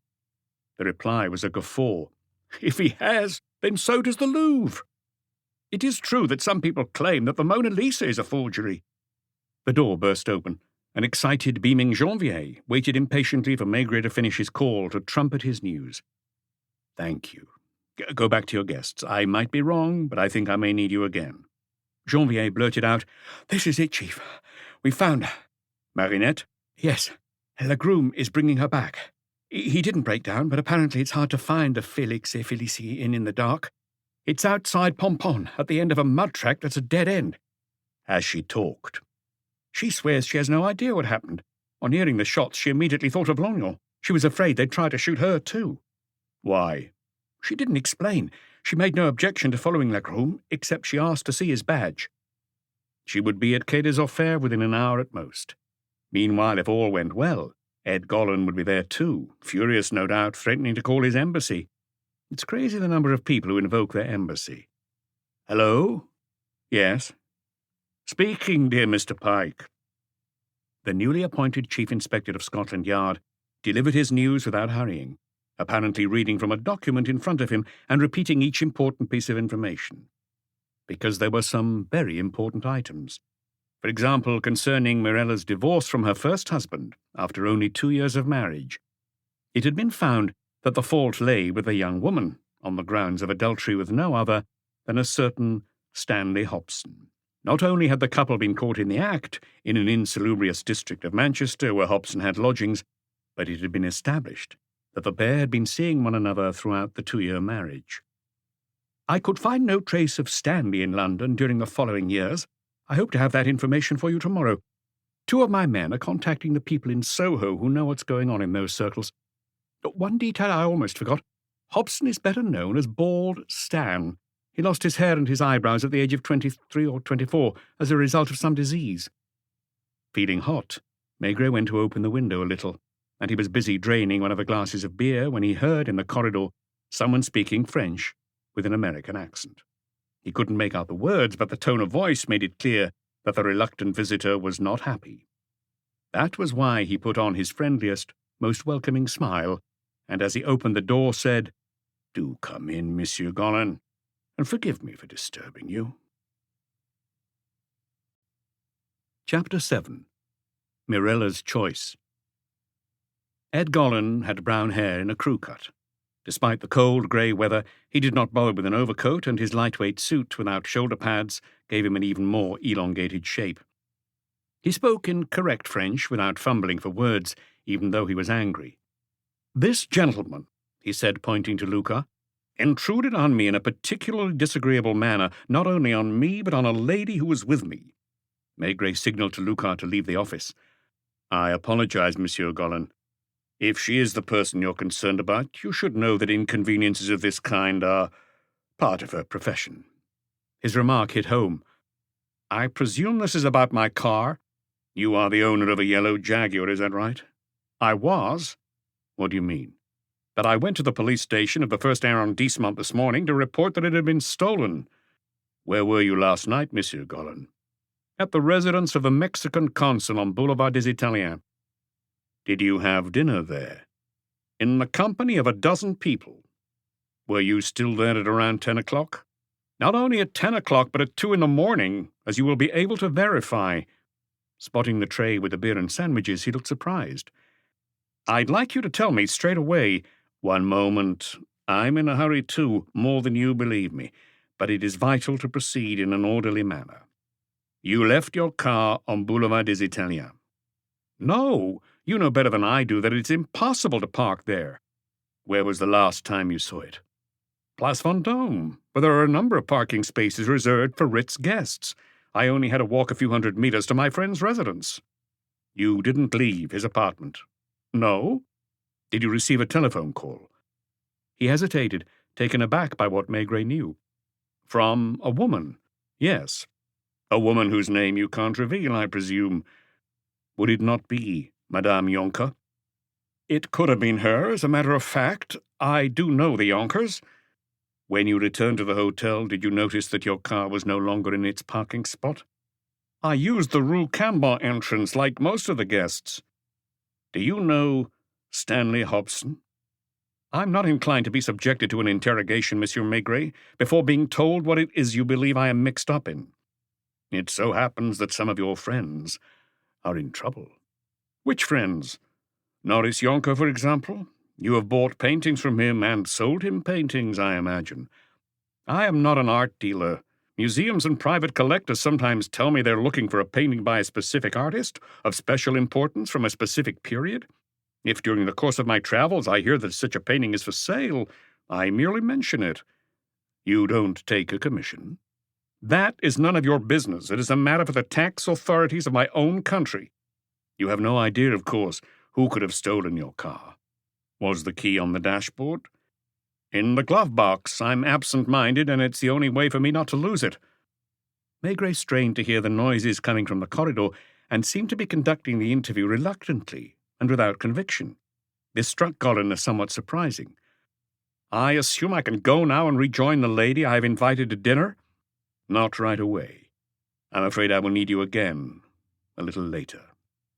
Maigret had heard footsteps, a door open and close again, and a woman's voice in the adjacent office. It was the evening of opening and closing doors, as they would later dub it. Would you pop into my office for a moment, Janvier? It would be rude to leave Monsieur Gollin alone. We've made him miss his dinner, so if he wants a sandwich. The few inspectors who had been kept behind, including Lacroum, proud of his coup, darted curious looks at a charming young lady dressed in a blue suit, who sat watching the goings-on around her. You're Detective Chief Inspector Maigret, aren't you? I've seen your photo in the newspapers. Tell me quickly whether he's dead. No, Mademoiselle Auger. He has been seriously wounded, but the doctors hope to save him. Was it he who told you about me?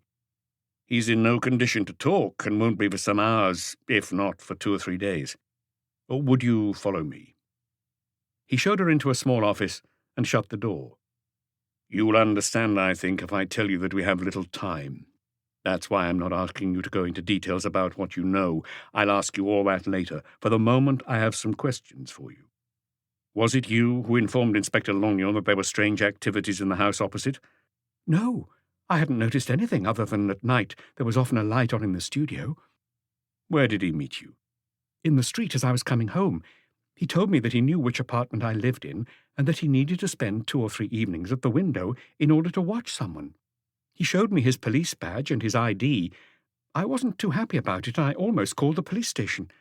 What convinced you? He looked unhappy. He told me that he had never had any luck, but that if I helped him, all that would change because he was on to a very big case. Did he say what it was? Not the first evening. Did you stay with him the first evening? For a while, yes, in the dark. The curtains of the studio over the road didn't quite meet, and from time to time you could see a man walk past holding a palette and brushes. Dressed in white with a towel around his head? Yes. I joked that he looked like a ghost. Did you see him painting? Once. That evening he had his easel in a part of the studio that we could see, and he was painting furiously. What do you mean by painting furiously? I don't know. I thought he seemed possessed. Did you see other people in the studio? A woman. She took her clothes off, or rather, he almost tore them off her. Tall, with dark hair? It wasn't Madame Yonker, whom I know by sight. Did you see Monsieur Yonker as well? Not in the studio. In the studio I once saw a bald man of a certain age. What happened last night? As on the other evenings, I went to bed early. I have a tiring job, and the salon sometimes stays open very late, especially when there's a big ball or a gala. Was Lognon in the living room? Yes. We ended up becoming friends, the two of us. He never made a pass at me, and he was very kind to me, like a father.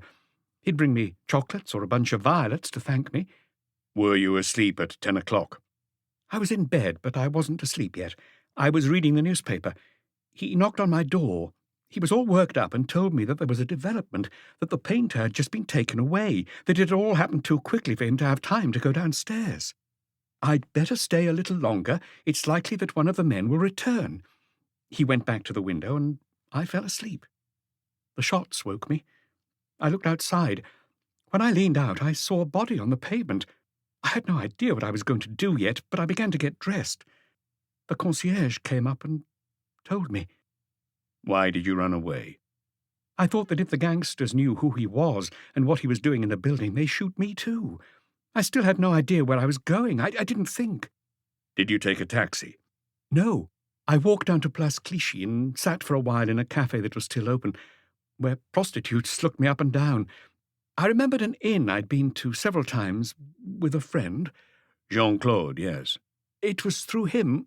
Look, mademoiselle, I am interested in everything that happened to you, and I'd be delighted to hear the details of your escapade. But I have the feeling that there are more urgent matters. May I ask you, while you wait for me, to sit quietly in my inspector's office where I'm going to take you now, and while you're there, Janvier will take down your statement in writing. Lognon wasn't mistaken? No. Lognon knows his job and is rarely mistaken. As he told you, he's been unlucky. Either someone pulls the rug from under him or he gets shot just as he was about to win the game. Come. He left her in the office next door and went back to Janvier in his own office. Take down the young lady's statement. Gollin, who was sitting down, leapt up. Have you brought her here? It's not your lady friend, Monsieur Gollin, but a real lady. You still deny knowing Stanley Hobson, known as Bald Stan? I do not have to reply. As you wish. Sit down. You will perhaps learn something from the telephone conversation I'm about to have. Hello? Put me through to Monsieur Yonker, please. Norris Yonker, Avenue Junot. Hello, Monsieur Yonker? Maigret speaking. Since I left you, I have found the answer to a lot of questions I asked you. The true answer, you understand? For example, in my office I have Monsieur Gollin, who is not pleased to have been inconvenienced and who has still not found his car. A yellow Jaguar, the one that was parked outside your house at 10 o'clock last night and that took away, among others, your lodger.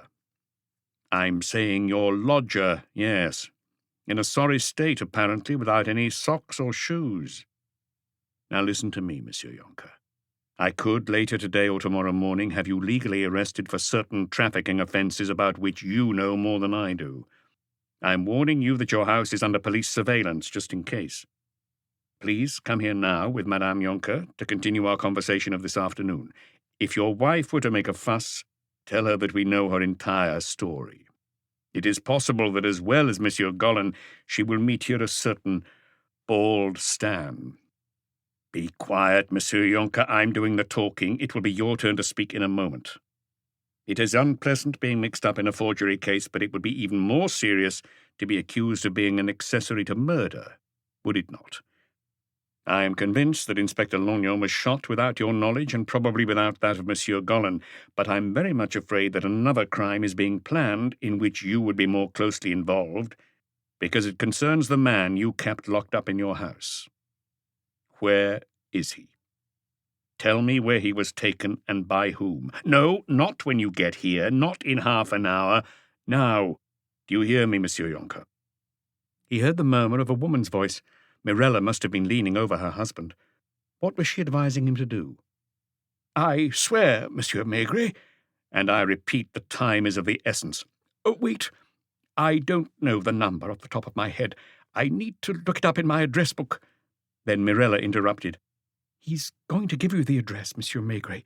He is Mario de Lucia, and he has a studio near the Champs-Élysées. Here's my husband. Yonker read, Mario de Lucia, 27A, Rue de Berry. He was the person who dealt with Frederico. And Frederico is the painter who was working in your studio. Yes, Frederico Palestri. I'm expecting you, Monsieur Yonker. Don't forget to bring your wife. Maigret did not even look at the American critic. He was already picking up the phone again. "Get me the police station of the 9th. Hello? Who's speaking? Dubois. Take 3 or 4 men with you. And I mean 3 or 4 armed men, because the individual is dangerous. Get yourself over to 27A Rue de Berry and go up to the studio of a certain Mario de Lucia. If he's home, which is likely, arrest him. Yes, despite the late hour. You'll find a man who's being held captive there. Federico Palestri. I want both of them here as soon as possible.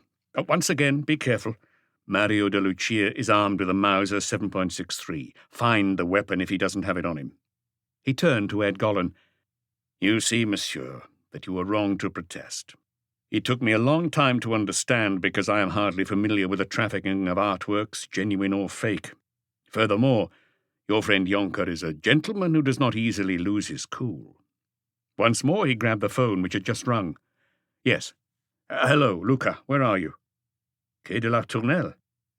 "Hotel de la Tournelle. I understand. He's eating in the cafe next door?" "No, not on your own. Ask 2 neighbourhood inspectors to accompany you. After all, he could be the one who's playing with a large-caliber automatic. I'd be surprised, but what happened to poor old Lognon is quite enough." He walked over to the door of the inspector's office. "Get me a cold beer, would you?" He came back and sat down at his desk and filled a pipe. "There you are, Monsieur Gollin. I hope your painter is still alive. I don't know Mario de Lucia, but it is likely that he has a criminal record under one name or another. Otherwise, we'll contact the Italian police. We'll know in a few minutes. Admit that you are as anxious as I am."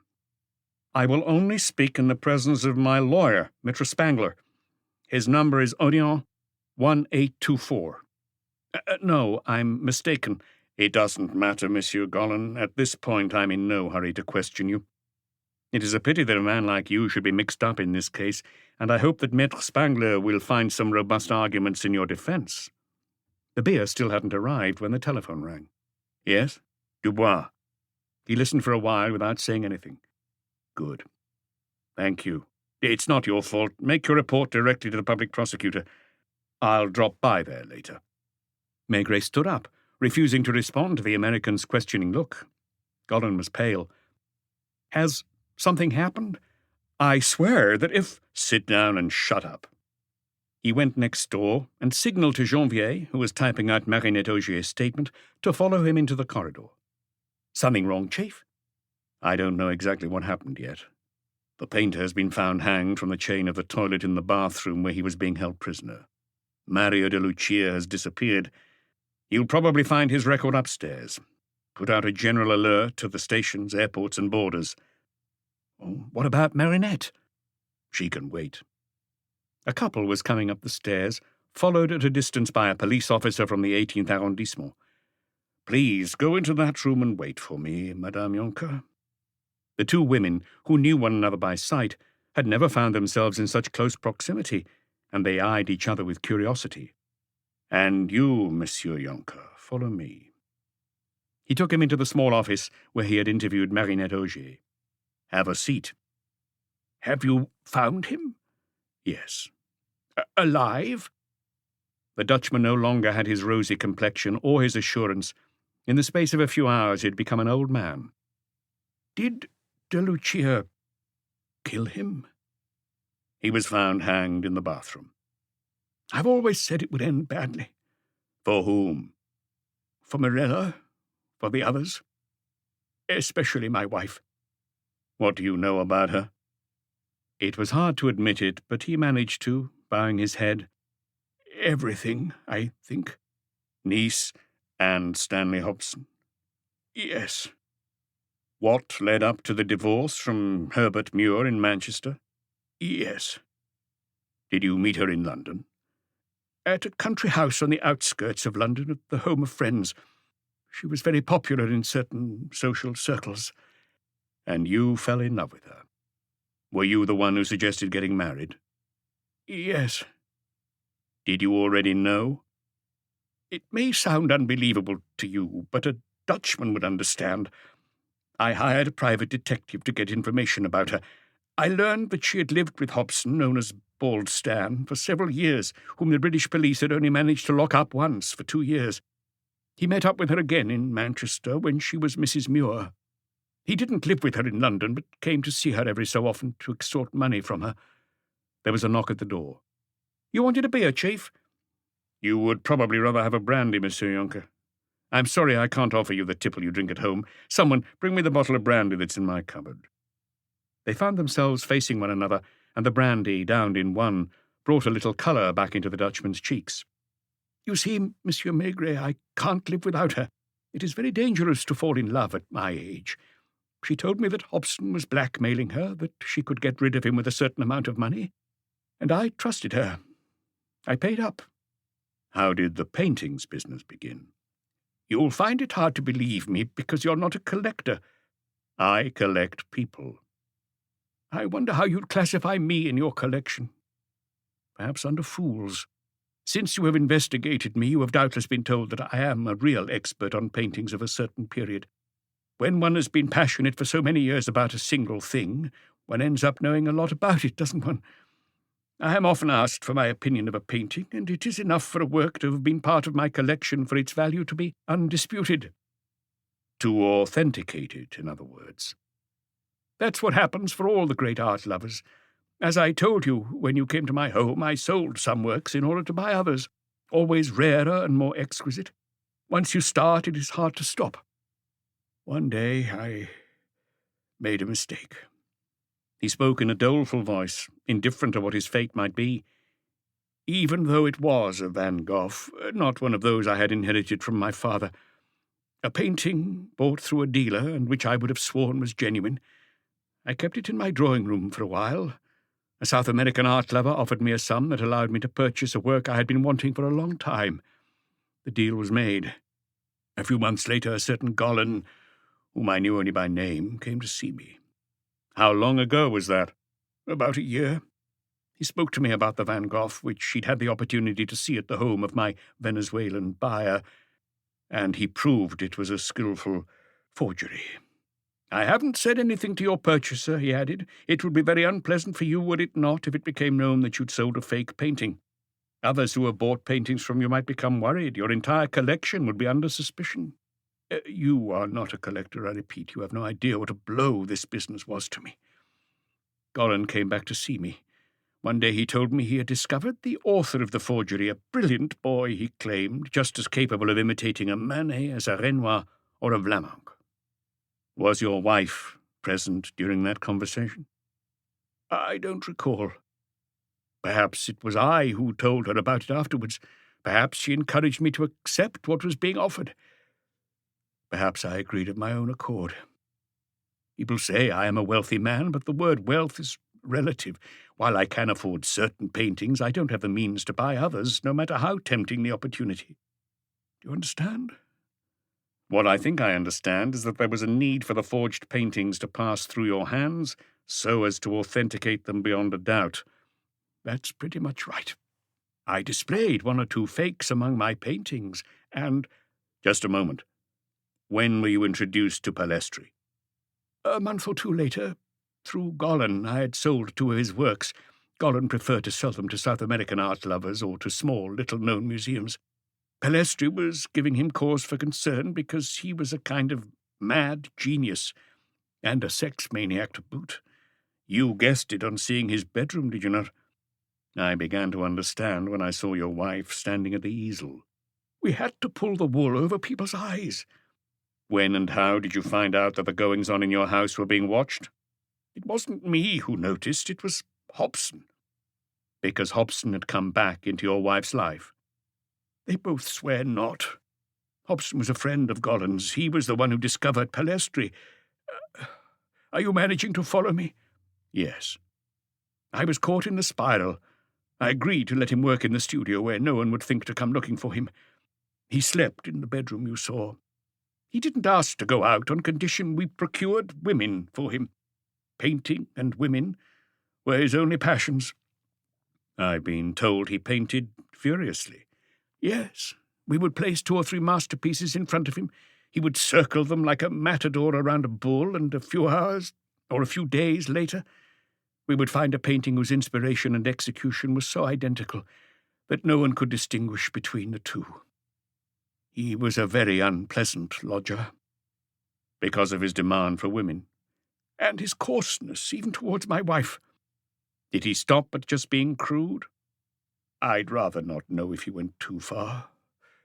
Perhaps. You saw the portrait he did of her with a few brushstrokes.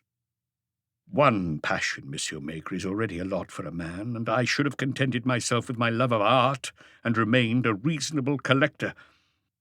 But I was fated to meet Mirella, although none of this is her fault.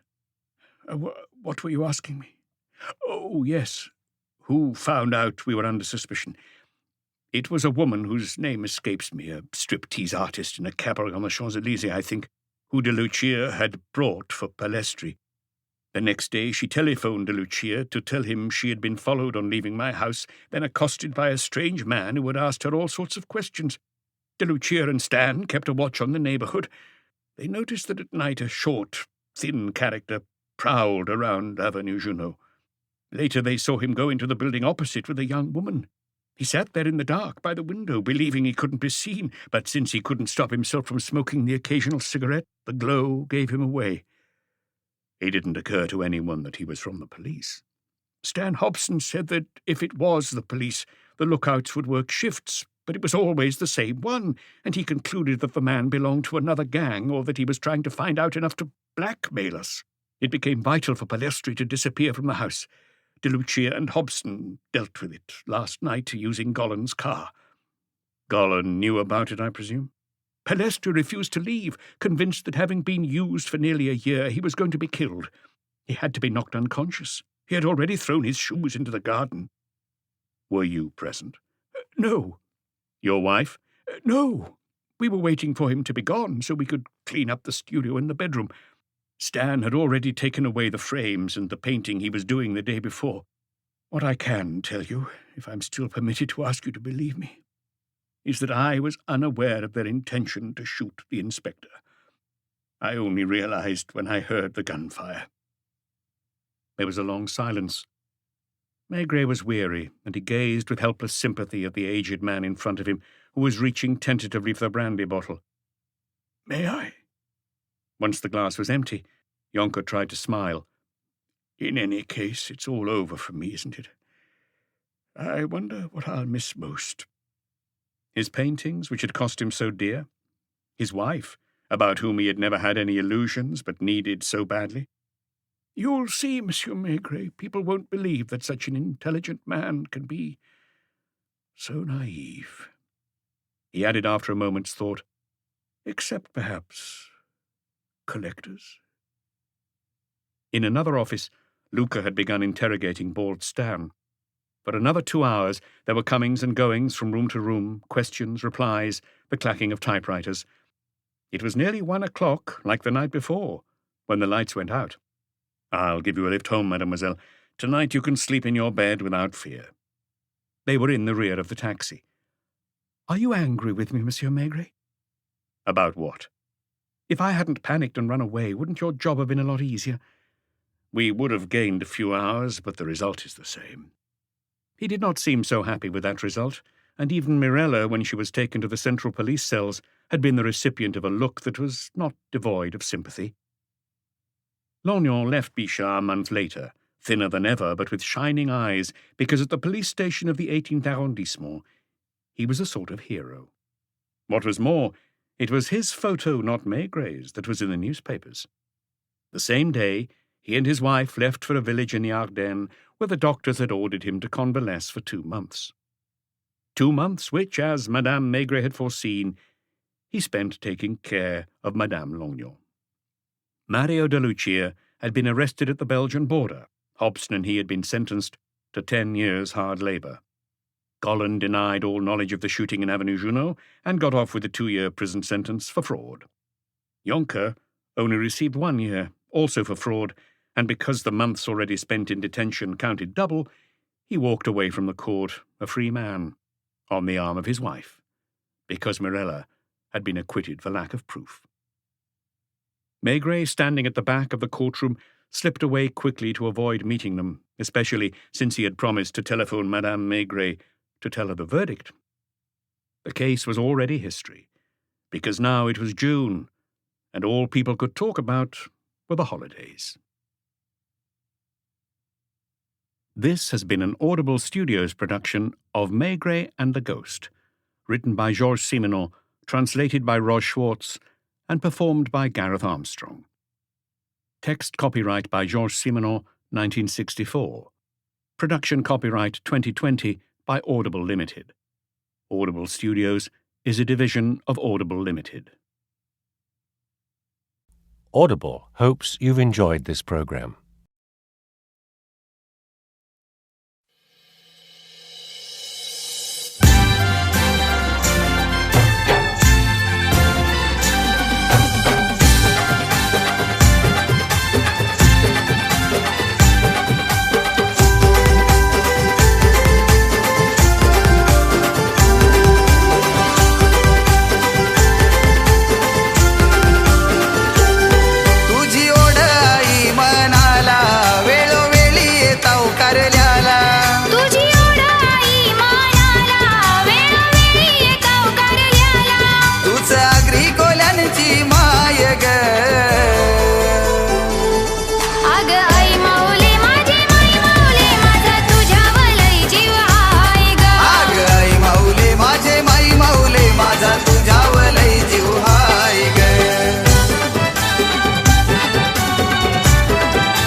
कारल्याचे डोंगराने आई तुझा ठाण another तुझी साऱ्या दुनियेन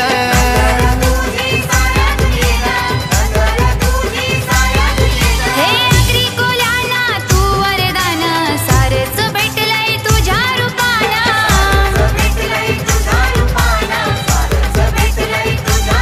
तुझ दुधाची आहे साय ग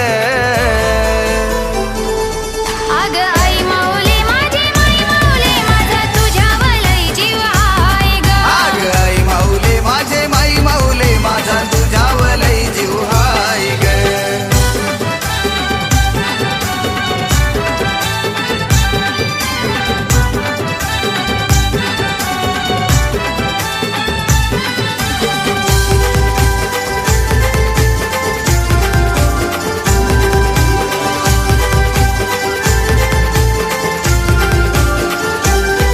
आई दयेचा मंजुल झरा तूच सागराचा किनारा आई दयेचा मंजुल झरा तूच सागराचा किनारा तुझ्या भरोशावर माऊली टिकलाय संसार सारा तुझ्या भरोशावर माऊली टिकलाय संसार सारा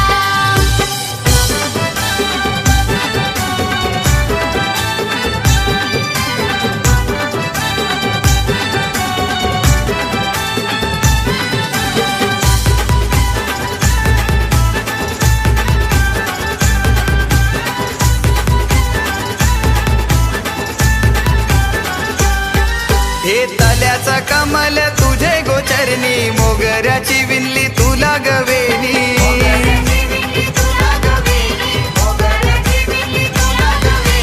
कोरलंय नाव तुझं आई माझ्या मनी तुझ्या विना नाही आम्हाग कोणी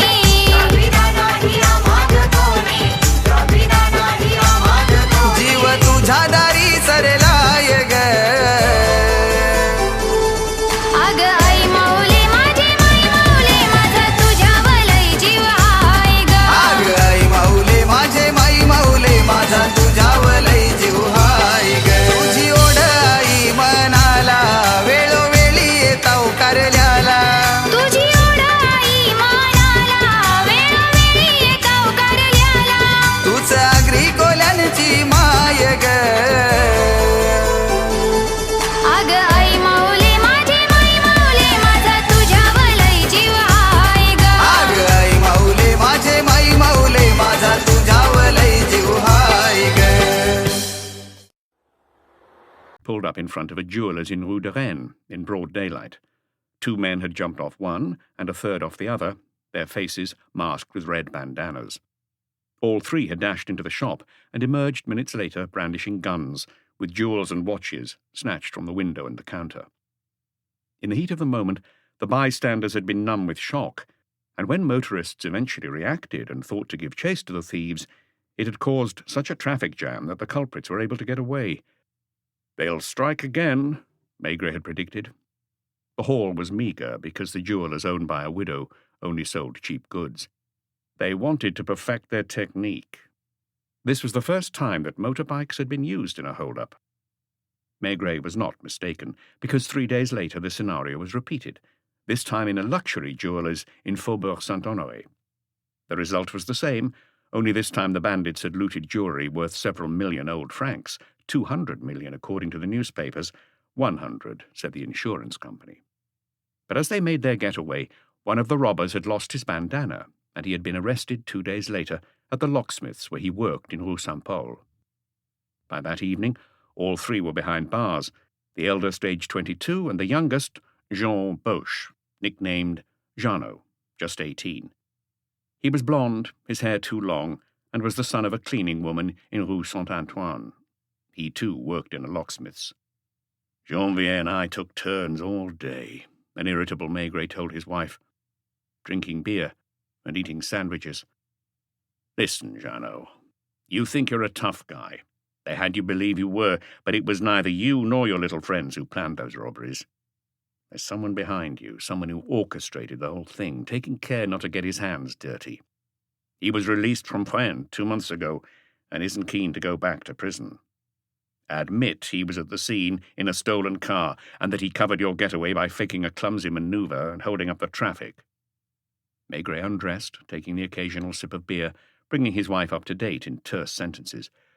"Those kids are the toughest. They have a very strong code of honour instilled into them." He'd had 3 repeat offenders arrested, including a certain Gaston Nouveau. As was to be expected, he had a watertight alibi. 2 people had stated that at the time of the heist he'd been in a bar in Avenue du Terme. For hours, the questioning had stalled. Plump Victor Sidon, nicknamed Granny, the eldest of the 3 bikers, looked at Maigret contemptuously. Saugier, known as Banger, cried, swearing he knew nothing. "Janvier and I concentrated our efforts on young Boche. We had his mother brought in, and she begged him, 'Talk, Jeannot. You can see that these gentlemen aren't after you. They know you let yourself be led astray.' 20 unpleasant hours, relentlessly pushing a kid to the limits of human resistance. It wasn't pleasant either to see him suddenly crack. 'All right, I'll tell you everything. Yes, it was Nouveau who approached us at the Lotus and who got us involved in the racket.' A little bar in Rue Saint-Antoine, where young boys and girls went to listen to the jukeboxes. 'Because of you, when I get out of prison, he'll have me killed by his friends.' That was all. Another day done. Maigret went to bed, his head throbbing. 'What time do you have to be at the office?' 9 o'clock. 'Can't you sleep in a little?' 'Wake me up at 8. There was no transition to speak of. He didn't feel as if he'd slept. No sooner had he closed his eyes, it seemed, than the doorbell was ringing and his wife slipping out of bed to go and answer it. There was whispering in the hallway. He thought he recognized the voice, told himself he must be dreaming, and buried his head under the pillow. Again his wife's footsteps, padding towards the bed. Was she going to go back to sleep? Had someone rung the wrong bell? No. She touched his shoulder, drew back the curtains, and without needing to open his eyes, he was aware that it was daylight. He asked in a slurred voice, "What time is it?" 7 o'clock.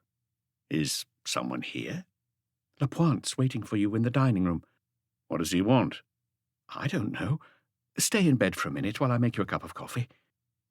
Why was his wife talking to him as if she'd just been given bad news? Why had she been loath to answer his question? It was a filthy grey day and the rain was still coming down. Initially, Maigret thought that Jean Boche, thrown into a panic by his confession, had hanged himself in his police cell. He got up without waiting for his coffee, pulled on his trousers, ran a comb through his hair, and opened the dining-room door, still groggy from too deep a sleep. Lapointe stood by the window, wearing a black overcoat and holding a dark-coloured hat, his cheeks covered in stubble after a night on duty. Maigret merely gave him a quizzical look. "I apologize for waking you up so early, Chief. Something happened last night to someone you're fond of." "Janvier?" "No. Not someone from Quai des Orfèvres. Madame Maigret brought in 2 large cups of coffee. Lognon. Is he dead? Seriously wounded. He was taken to Bichat, and Monsieur Mangot, the consultant, has been operating on him for the last 3 hours. I didn't want to come sooner or telephone you because after the day you'd had yesterday, you needed some rest. Besides, at first, they didn't think there was much chance that he'd live. What happened to him? 2 bullets, one in the stomach, the other just below his shoulder. Where? Avenue Junot, on the pavement. Was he alone? Yes. For the time being, it's his colleagues from the 18th arrondissement who were investigating. Maigret sipped his coffee without experiencing the usual satisfaction. I thought you'd want to be there if he regains consciousness. The car's downstairs. Do they know anything about the attack? Almost nothing. They don't even know what he was doing in Avenue Junot. A concierge heard the shots and called the emergency services. A bullet went through her shutter, smashed the window pane, and lodged itself in the wall above her bed. I'll get dressed. He went into the bathroom while Madame Maigret set the table for breakfast, and Lapointe, having removed his overcoat, waited. Inspector Lognon didn't belong to Quai des Orfèvres, even though he was keen to, but Maigret had worked with him often, almost every time there was a major case in the 18th arrondissement. He was a civvy, as they said, one of the 20 plainclothes inspectors whose office was in the Montmartre town hall on the corner of Rue Ordonnay and Rue de Montcenis. Some called him Inspector Hard Done By because of his sullen expression, but Maigret called him Inspector Luckless, and it did indeed seem as if poor old Lognon had a talent for attracting misfortune. Short and scrawny, he had a permanent cold which gave him a red nose and the watery eyes of a drunkard, even though he was probably the soberest man in the police force. He was afflicted with a sick wife, who dragged herself from her bed to an armchair by the window. When he was off duty, Lognon had to manage the housework, the shopping, and the cooking. He could just about afford to pay a woman to come once a week to do the heavy cleaning. On 4 occasions, he had sat the police judiciaire entrance exam, and he'd failed each time because of careless mistakes, whereas he was in fact an outstanding police officer, a sort of bloodhound who, once on a trail, would not give up. Obstinate, meticulous, the type who could immediately smell something suspicious, passing someone in the street. Do they hope to save him? At Bichat, they reckon he has a 30% chance, apparently. For a man named Inspector Luckless, that was not encouraging. Has he been able to speak? Maigret, his wife, and Lapointe ate the croissant which the baker's boy had just left outside the door. His colleagues didn't tell me, and I didn't want to press them. Lognon wasn't the only one to suffer from an inferiority complex. Most of the neighbourhood inspectors coveted a post at Quai des Orfèvres, and when they had an interesting case likely to make the headlines, they hated the big boys taking it away from them. Let's go, sighed Maigret, putting on his overcoat, which was still damp. His gaze met his wife's, and he understood that she wanted to speak to him, guessing that the same idea had just occurred to both of them. Do you expect to be back for lunch? It's unlikely. In that case, don't you think... She was thinking of Madame Lognon, helpless and alone at home. Get dressed quickly. We'll drop you off at Place Constantin-Piqueur. The Lognons had lived there for 20 years, in a red brick apartment building with yellow bricks surrounding the windows. Maigret had never been able to remember the street number. Lapointe took the wheel of the little police judiciaire car. This was the second time in so many years that Madame Maigret had got into one of these with her husband. They drove past crammed buses. On the pavements, people walked fast, leaning forward, clutching their umbrellas, which the wind was trying to snatch from their hands. They reached Montmartre, Rue Caulaincourt. It's here. In the middle of the square was a stone couple, one of the women's breasts emerging from the folds of her robe, and the statue was black on the side exposed to the rain. Telephone me at the office. I hope to be there by late morning. One case was barely over, when another was beginning, about which he knew nothing yet. He was fond of Lognon. Often in his official reports, he had highlighted his merits, even crediting him with successes he personally had achieved. But it hadn't helped. Inspector Luckless. To Bichat first. A staircase, corridors, rows of beds glimpsed through open doors, the gaze of their occupants following them as they passed. They were sent the wrong way and had to go back down to the courtyard and up another staircase before reaching at last a door marked surgery. It was being guarded by an inspector from the 13th arrondissement whom they knew, a certain Créac, who had an unlit cigarette dangling from his mouth. "I think you'd better put out your pipe, Inspector. There's a dragon here who'll go for you the way she did me when I tried to light my cigarette." Nurses went past with bedpans, pitchers, trays of files and nickel instruments. "Is he still in there?" It was 8:45. "They set to work on him at 4 o'clock. "You don't have any news?" "No, I tried to inquire at this office on the left, but the old witch—" It was the office of the matron, whom Créac had called the dragon. Maigret knocked on the door. A disagreeable voice bade him enter. "What is it?" "I apologize for disturbing you, madame. I am the head of the crime squad at the police judiciaire." The woman's frosty glare seemed to say, "So what?" "I'd like to know whether you have any news of the inspector who's being operated on at the moment." "I'll have some when he's out of surgery. All I can tell you is that he's not dead, because the consultant hasn't come out." "Was he able to speak when he was brought in?" She gave him a withering look for asking such an idiotic question. "He had lost almost half his blood, and we had to give him an emergency transfusion." "When do you think he's likely to regain consciousness?" "You'll have to ask Monsieur Mango." "If you have a private room, I'd be grateful if you would reserve it for him. It is important. An inspector will keep watch at his bedside." She pricked up her ears, because the operating theatre door had just opened and a man had appeared in the corridor, a skull-cap on his head and a blood-stained apron over his white coat. "Monsieur Mango, this is someone who—" "Detective Chief Inspector Maigret." "Pleased to meet you." "Is he alive?" "For the time being. Barring any complications, I hope to save him." His forehead was beaded with sweat, and his eyes betrayed his exhaustion. "Oh, one more thing. It is important for him to be put in a private room." "See to that, Madame Grasse. Excuse me." He strode towards his office. The door opened again. A nurse was pushing a gurney on which the form of a body could be made out beneath the sheet.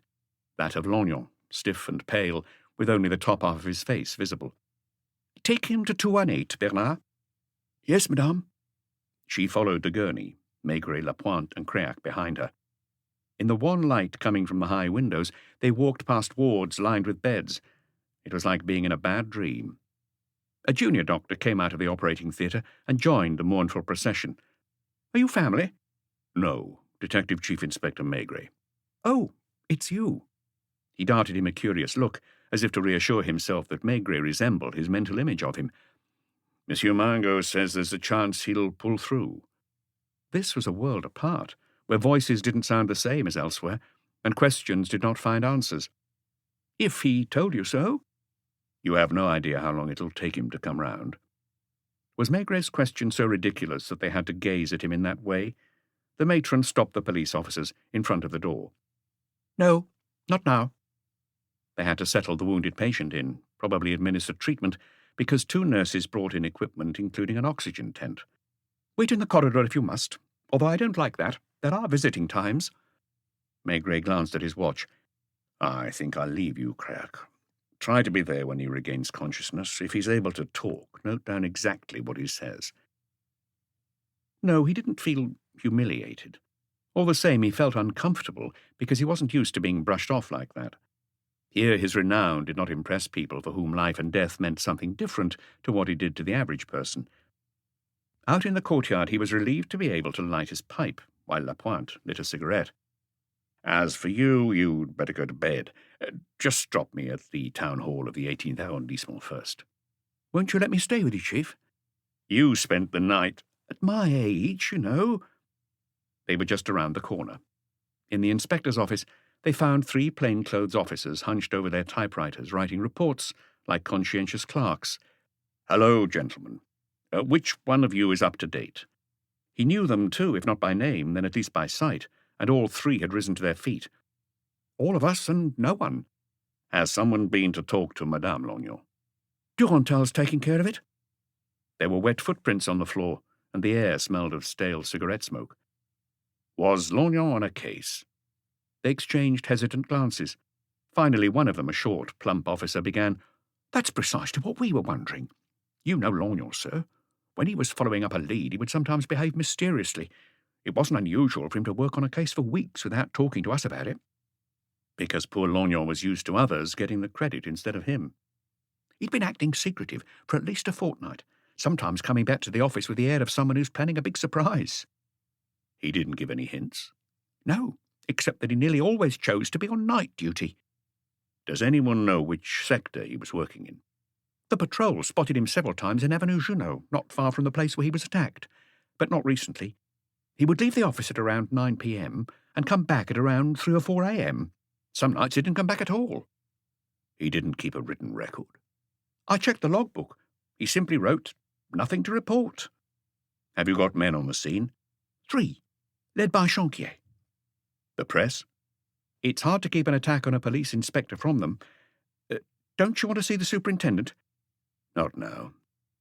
Maigret had Lapointe drive him to Avenue Junot. The trees were shedding their last leaves, which were plastered to the damp pavements.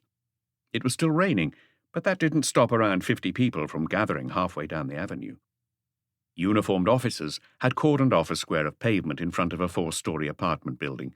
When Maigret alighted from the car and had to push his way through the curious onlookers and the umbrellas, the photographers caught sight of him. "One more, Inspector! Take a few steps forward into the crowd!" He glared at them in the same way that the matron had glared at him at Bichat. On the area of empty pavement, the rain hadn't been enough to wash away a pool of blood, which was slowly being diluted, and since it wasn't possible to draw with chalk, the police had formed the outline of a body as best they could, using twigs. Inspector Delio from the 18th Arrondissement police station removed his sopping hat to greet Maigret. "Chanquier is with the concierge, Inspector. He was the first on the scene." Maigret walked into the old-fashioned but very clean and well-maintained building and pushed open the glass door of the lodge just as Inspector Chanquier was putting his notebook back in his pocket. "I thought you'd come. I was surprised not to see anyone from Quai des Orfèvres." I dropped into Bichat first. "The surgery?" "It seems to have been successful. The consultant thinks there's a chance he'll pull through." The lodge, too, was clean and tidy. The concierge, who must have been around 45, was an affable woman with pleasing curves. "Have a seat, gentlemen. I've just told the inspector everything I know. Look at the floor." The green linoleum was strewn with shards of glass from the smashed window pane. "And here?" She pointed to a hole about a metre above the bed at the back of the room. "Were you alone at the time?" "Yes.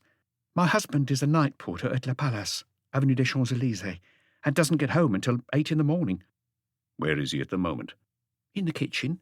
She pointed to a closed door. "He's trying to rest because he'll have to go back to work this evening, in spite of all this."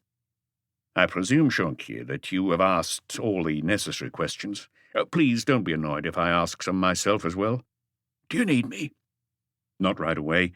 "In that case, I'll go upstairs for a minute." Maigret frowned, wondering where he was going, but didn't press the matter, not wishing to offend a neighbourhood inspector. "Apologies, Madame—" "Madame Sauquet.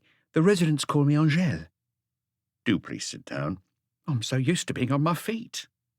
She went over to draw the curtain which hid the bed during the day, turning the room into a little sitting room.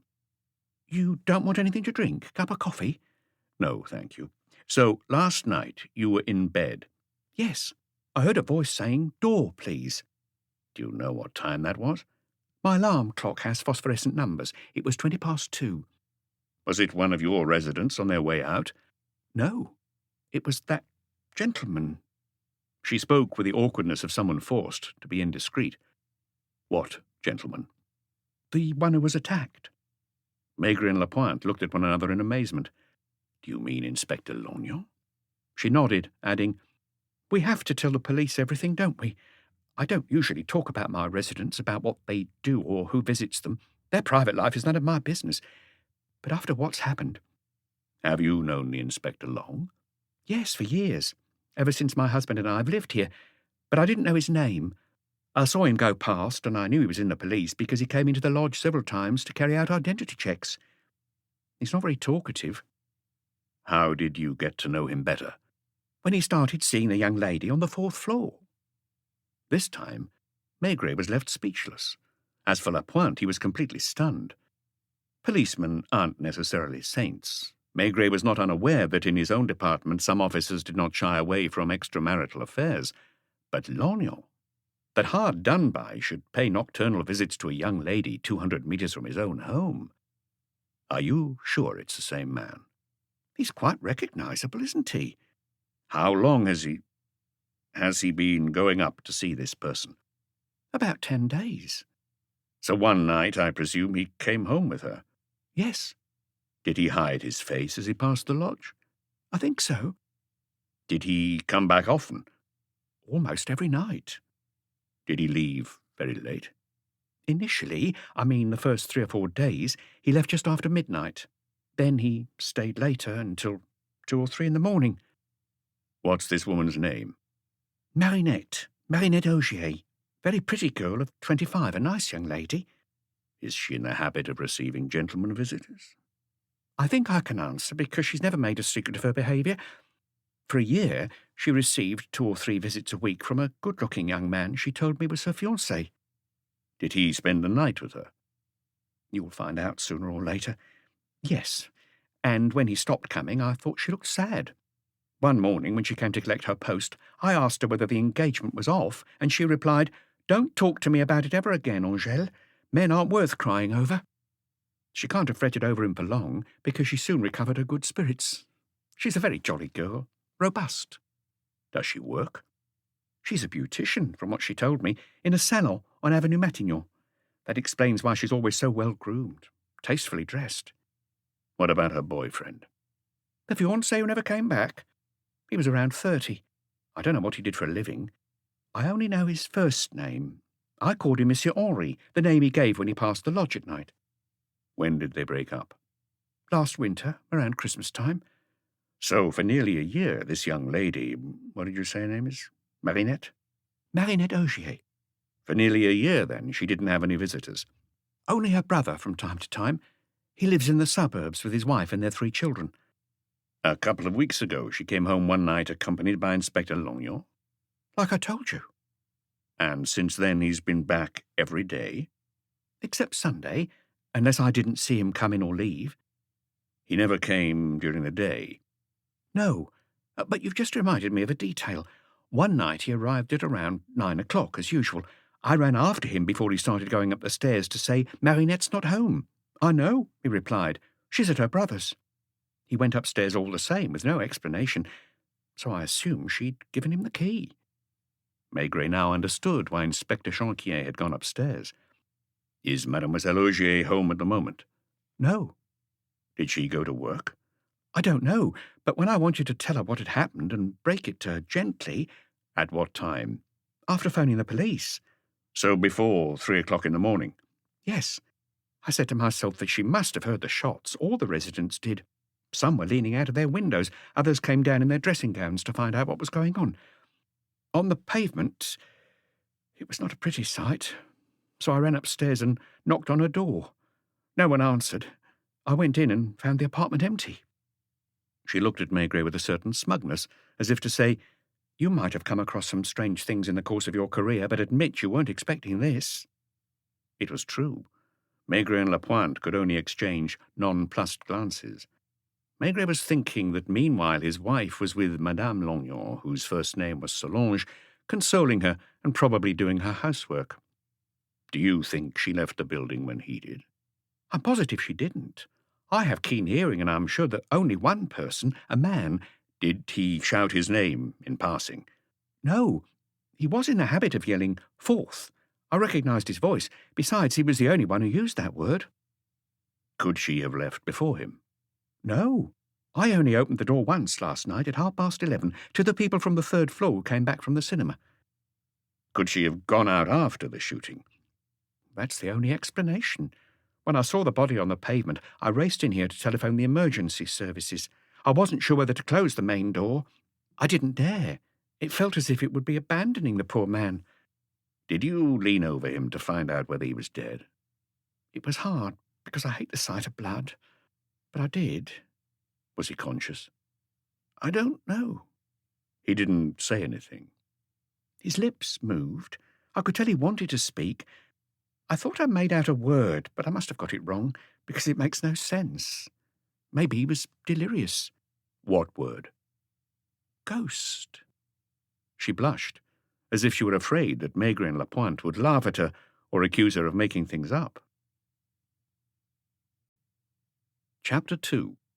Lunch at Chez Manière. It was as if the man had chosen that particular moment for dramatic effect. Maybe he'd been listening at the door. The word ghost had barely been uttered when the knob turned, the door opened a fraction, and a head appeared, while the rest of the body remained unseen.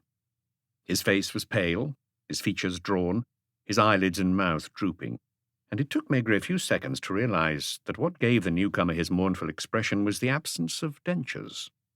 "Aren't you asleep, Raoul?" And, as if it were necessary, she introduced the man. "Oh, my husband, Inspector." Much older than her, he was wearing an unsightly purple dressing gown over his pyjamas. Behind his desk at La Palace, in his gold-trimmed livery, he must have cut a fine figure. But here, unshaven, his body weary, with the scowl of someone who can't get to sleep, he was both ridiculous and pathetic. Holding a cup of coffee, he vaguely greeted Maigret. Then his gaze turned to the lace curtains on the other side of which dark shapes were still clustered in the driving rain, despite the police officer's efforts to keep them at bay. "Is this going to go on for long?" he groaned. He was being deprived of his much-needed sleep, the sleep he was entitled to, and from the look on his face, anyone would have thought that he was the real victim. "Why don't you take one of those pills the doctor prescribed?" "They give me a stomach ache." He sat down in a corner to drink his coffee, his feet bare inside felt slippers, opening his mouth only to sigh during the rest of the interview. "Madame, I'd like you to try and remember what happened almost second by second from the moment when you were asked to open the door." Why this delectable woman had married a man at least 20 years her senior was none of his business, and she probably hadn't seen him without his dentures at the time. "I heard, 'Door pull, please,' and the voice, which I recognized, shouted, 'Fourth.' As I've already told you, I automatically glanced at the clock. It's a habit. The time was 2:20. I reached out to press the button, because nowadays there isn't a door pull anymore, but an electric button that opens the door. Just then, I thought I heard the sound of an engine, as if a car was parked not right outside, but further along, with the motor still running. I even said to myself that it was probably the Arsan, a couple who live in the next building, who often come home in the small hours. All that only lasted a few seconds. I also heard Monsieur Lognon's footsteps in the corridor, then the door slammed. Immediately afterwards, the sound of the engine grew louder, the car pulled away, and a shot rang out. Then another, and a third. They might as well have taken aim at the lodge itself.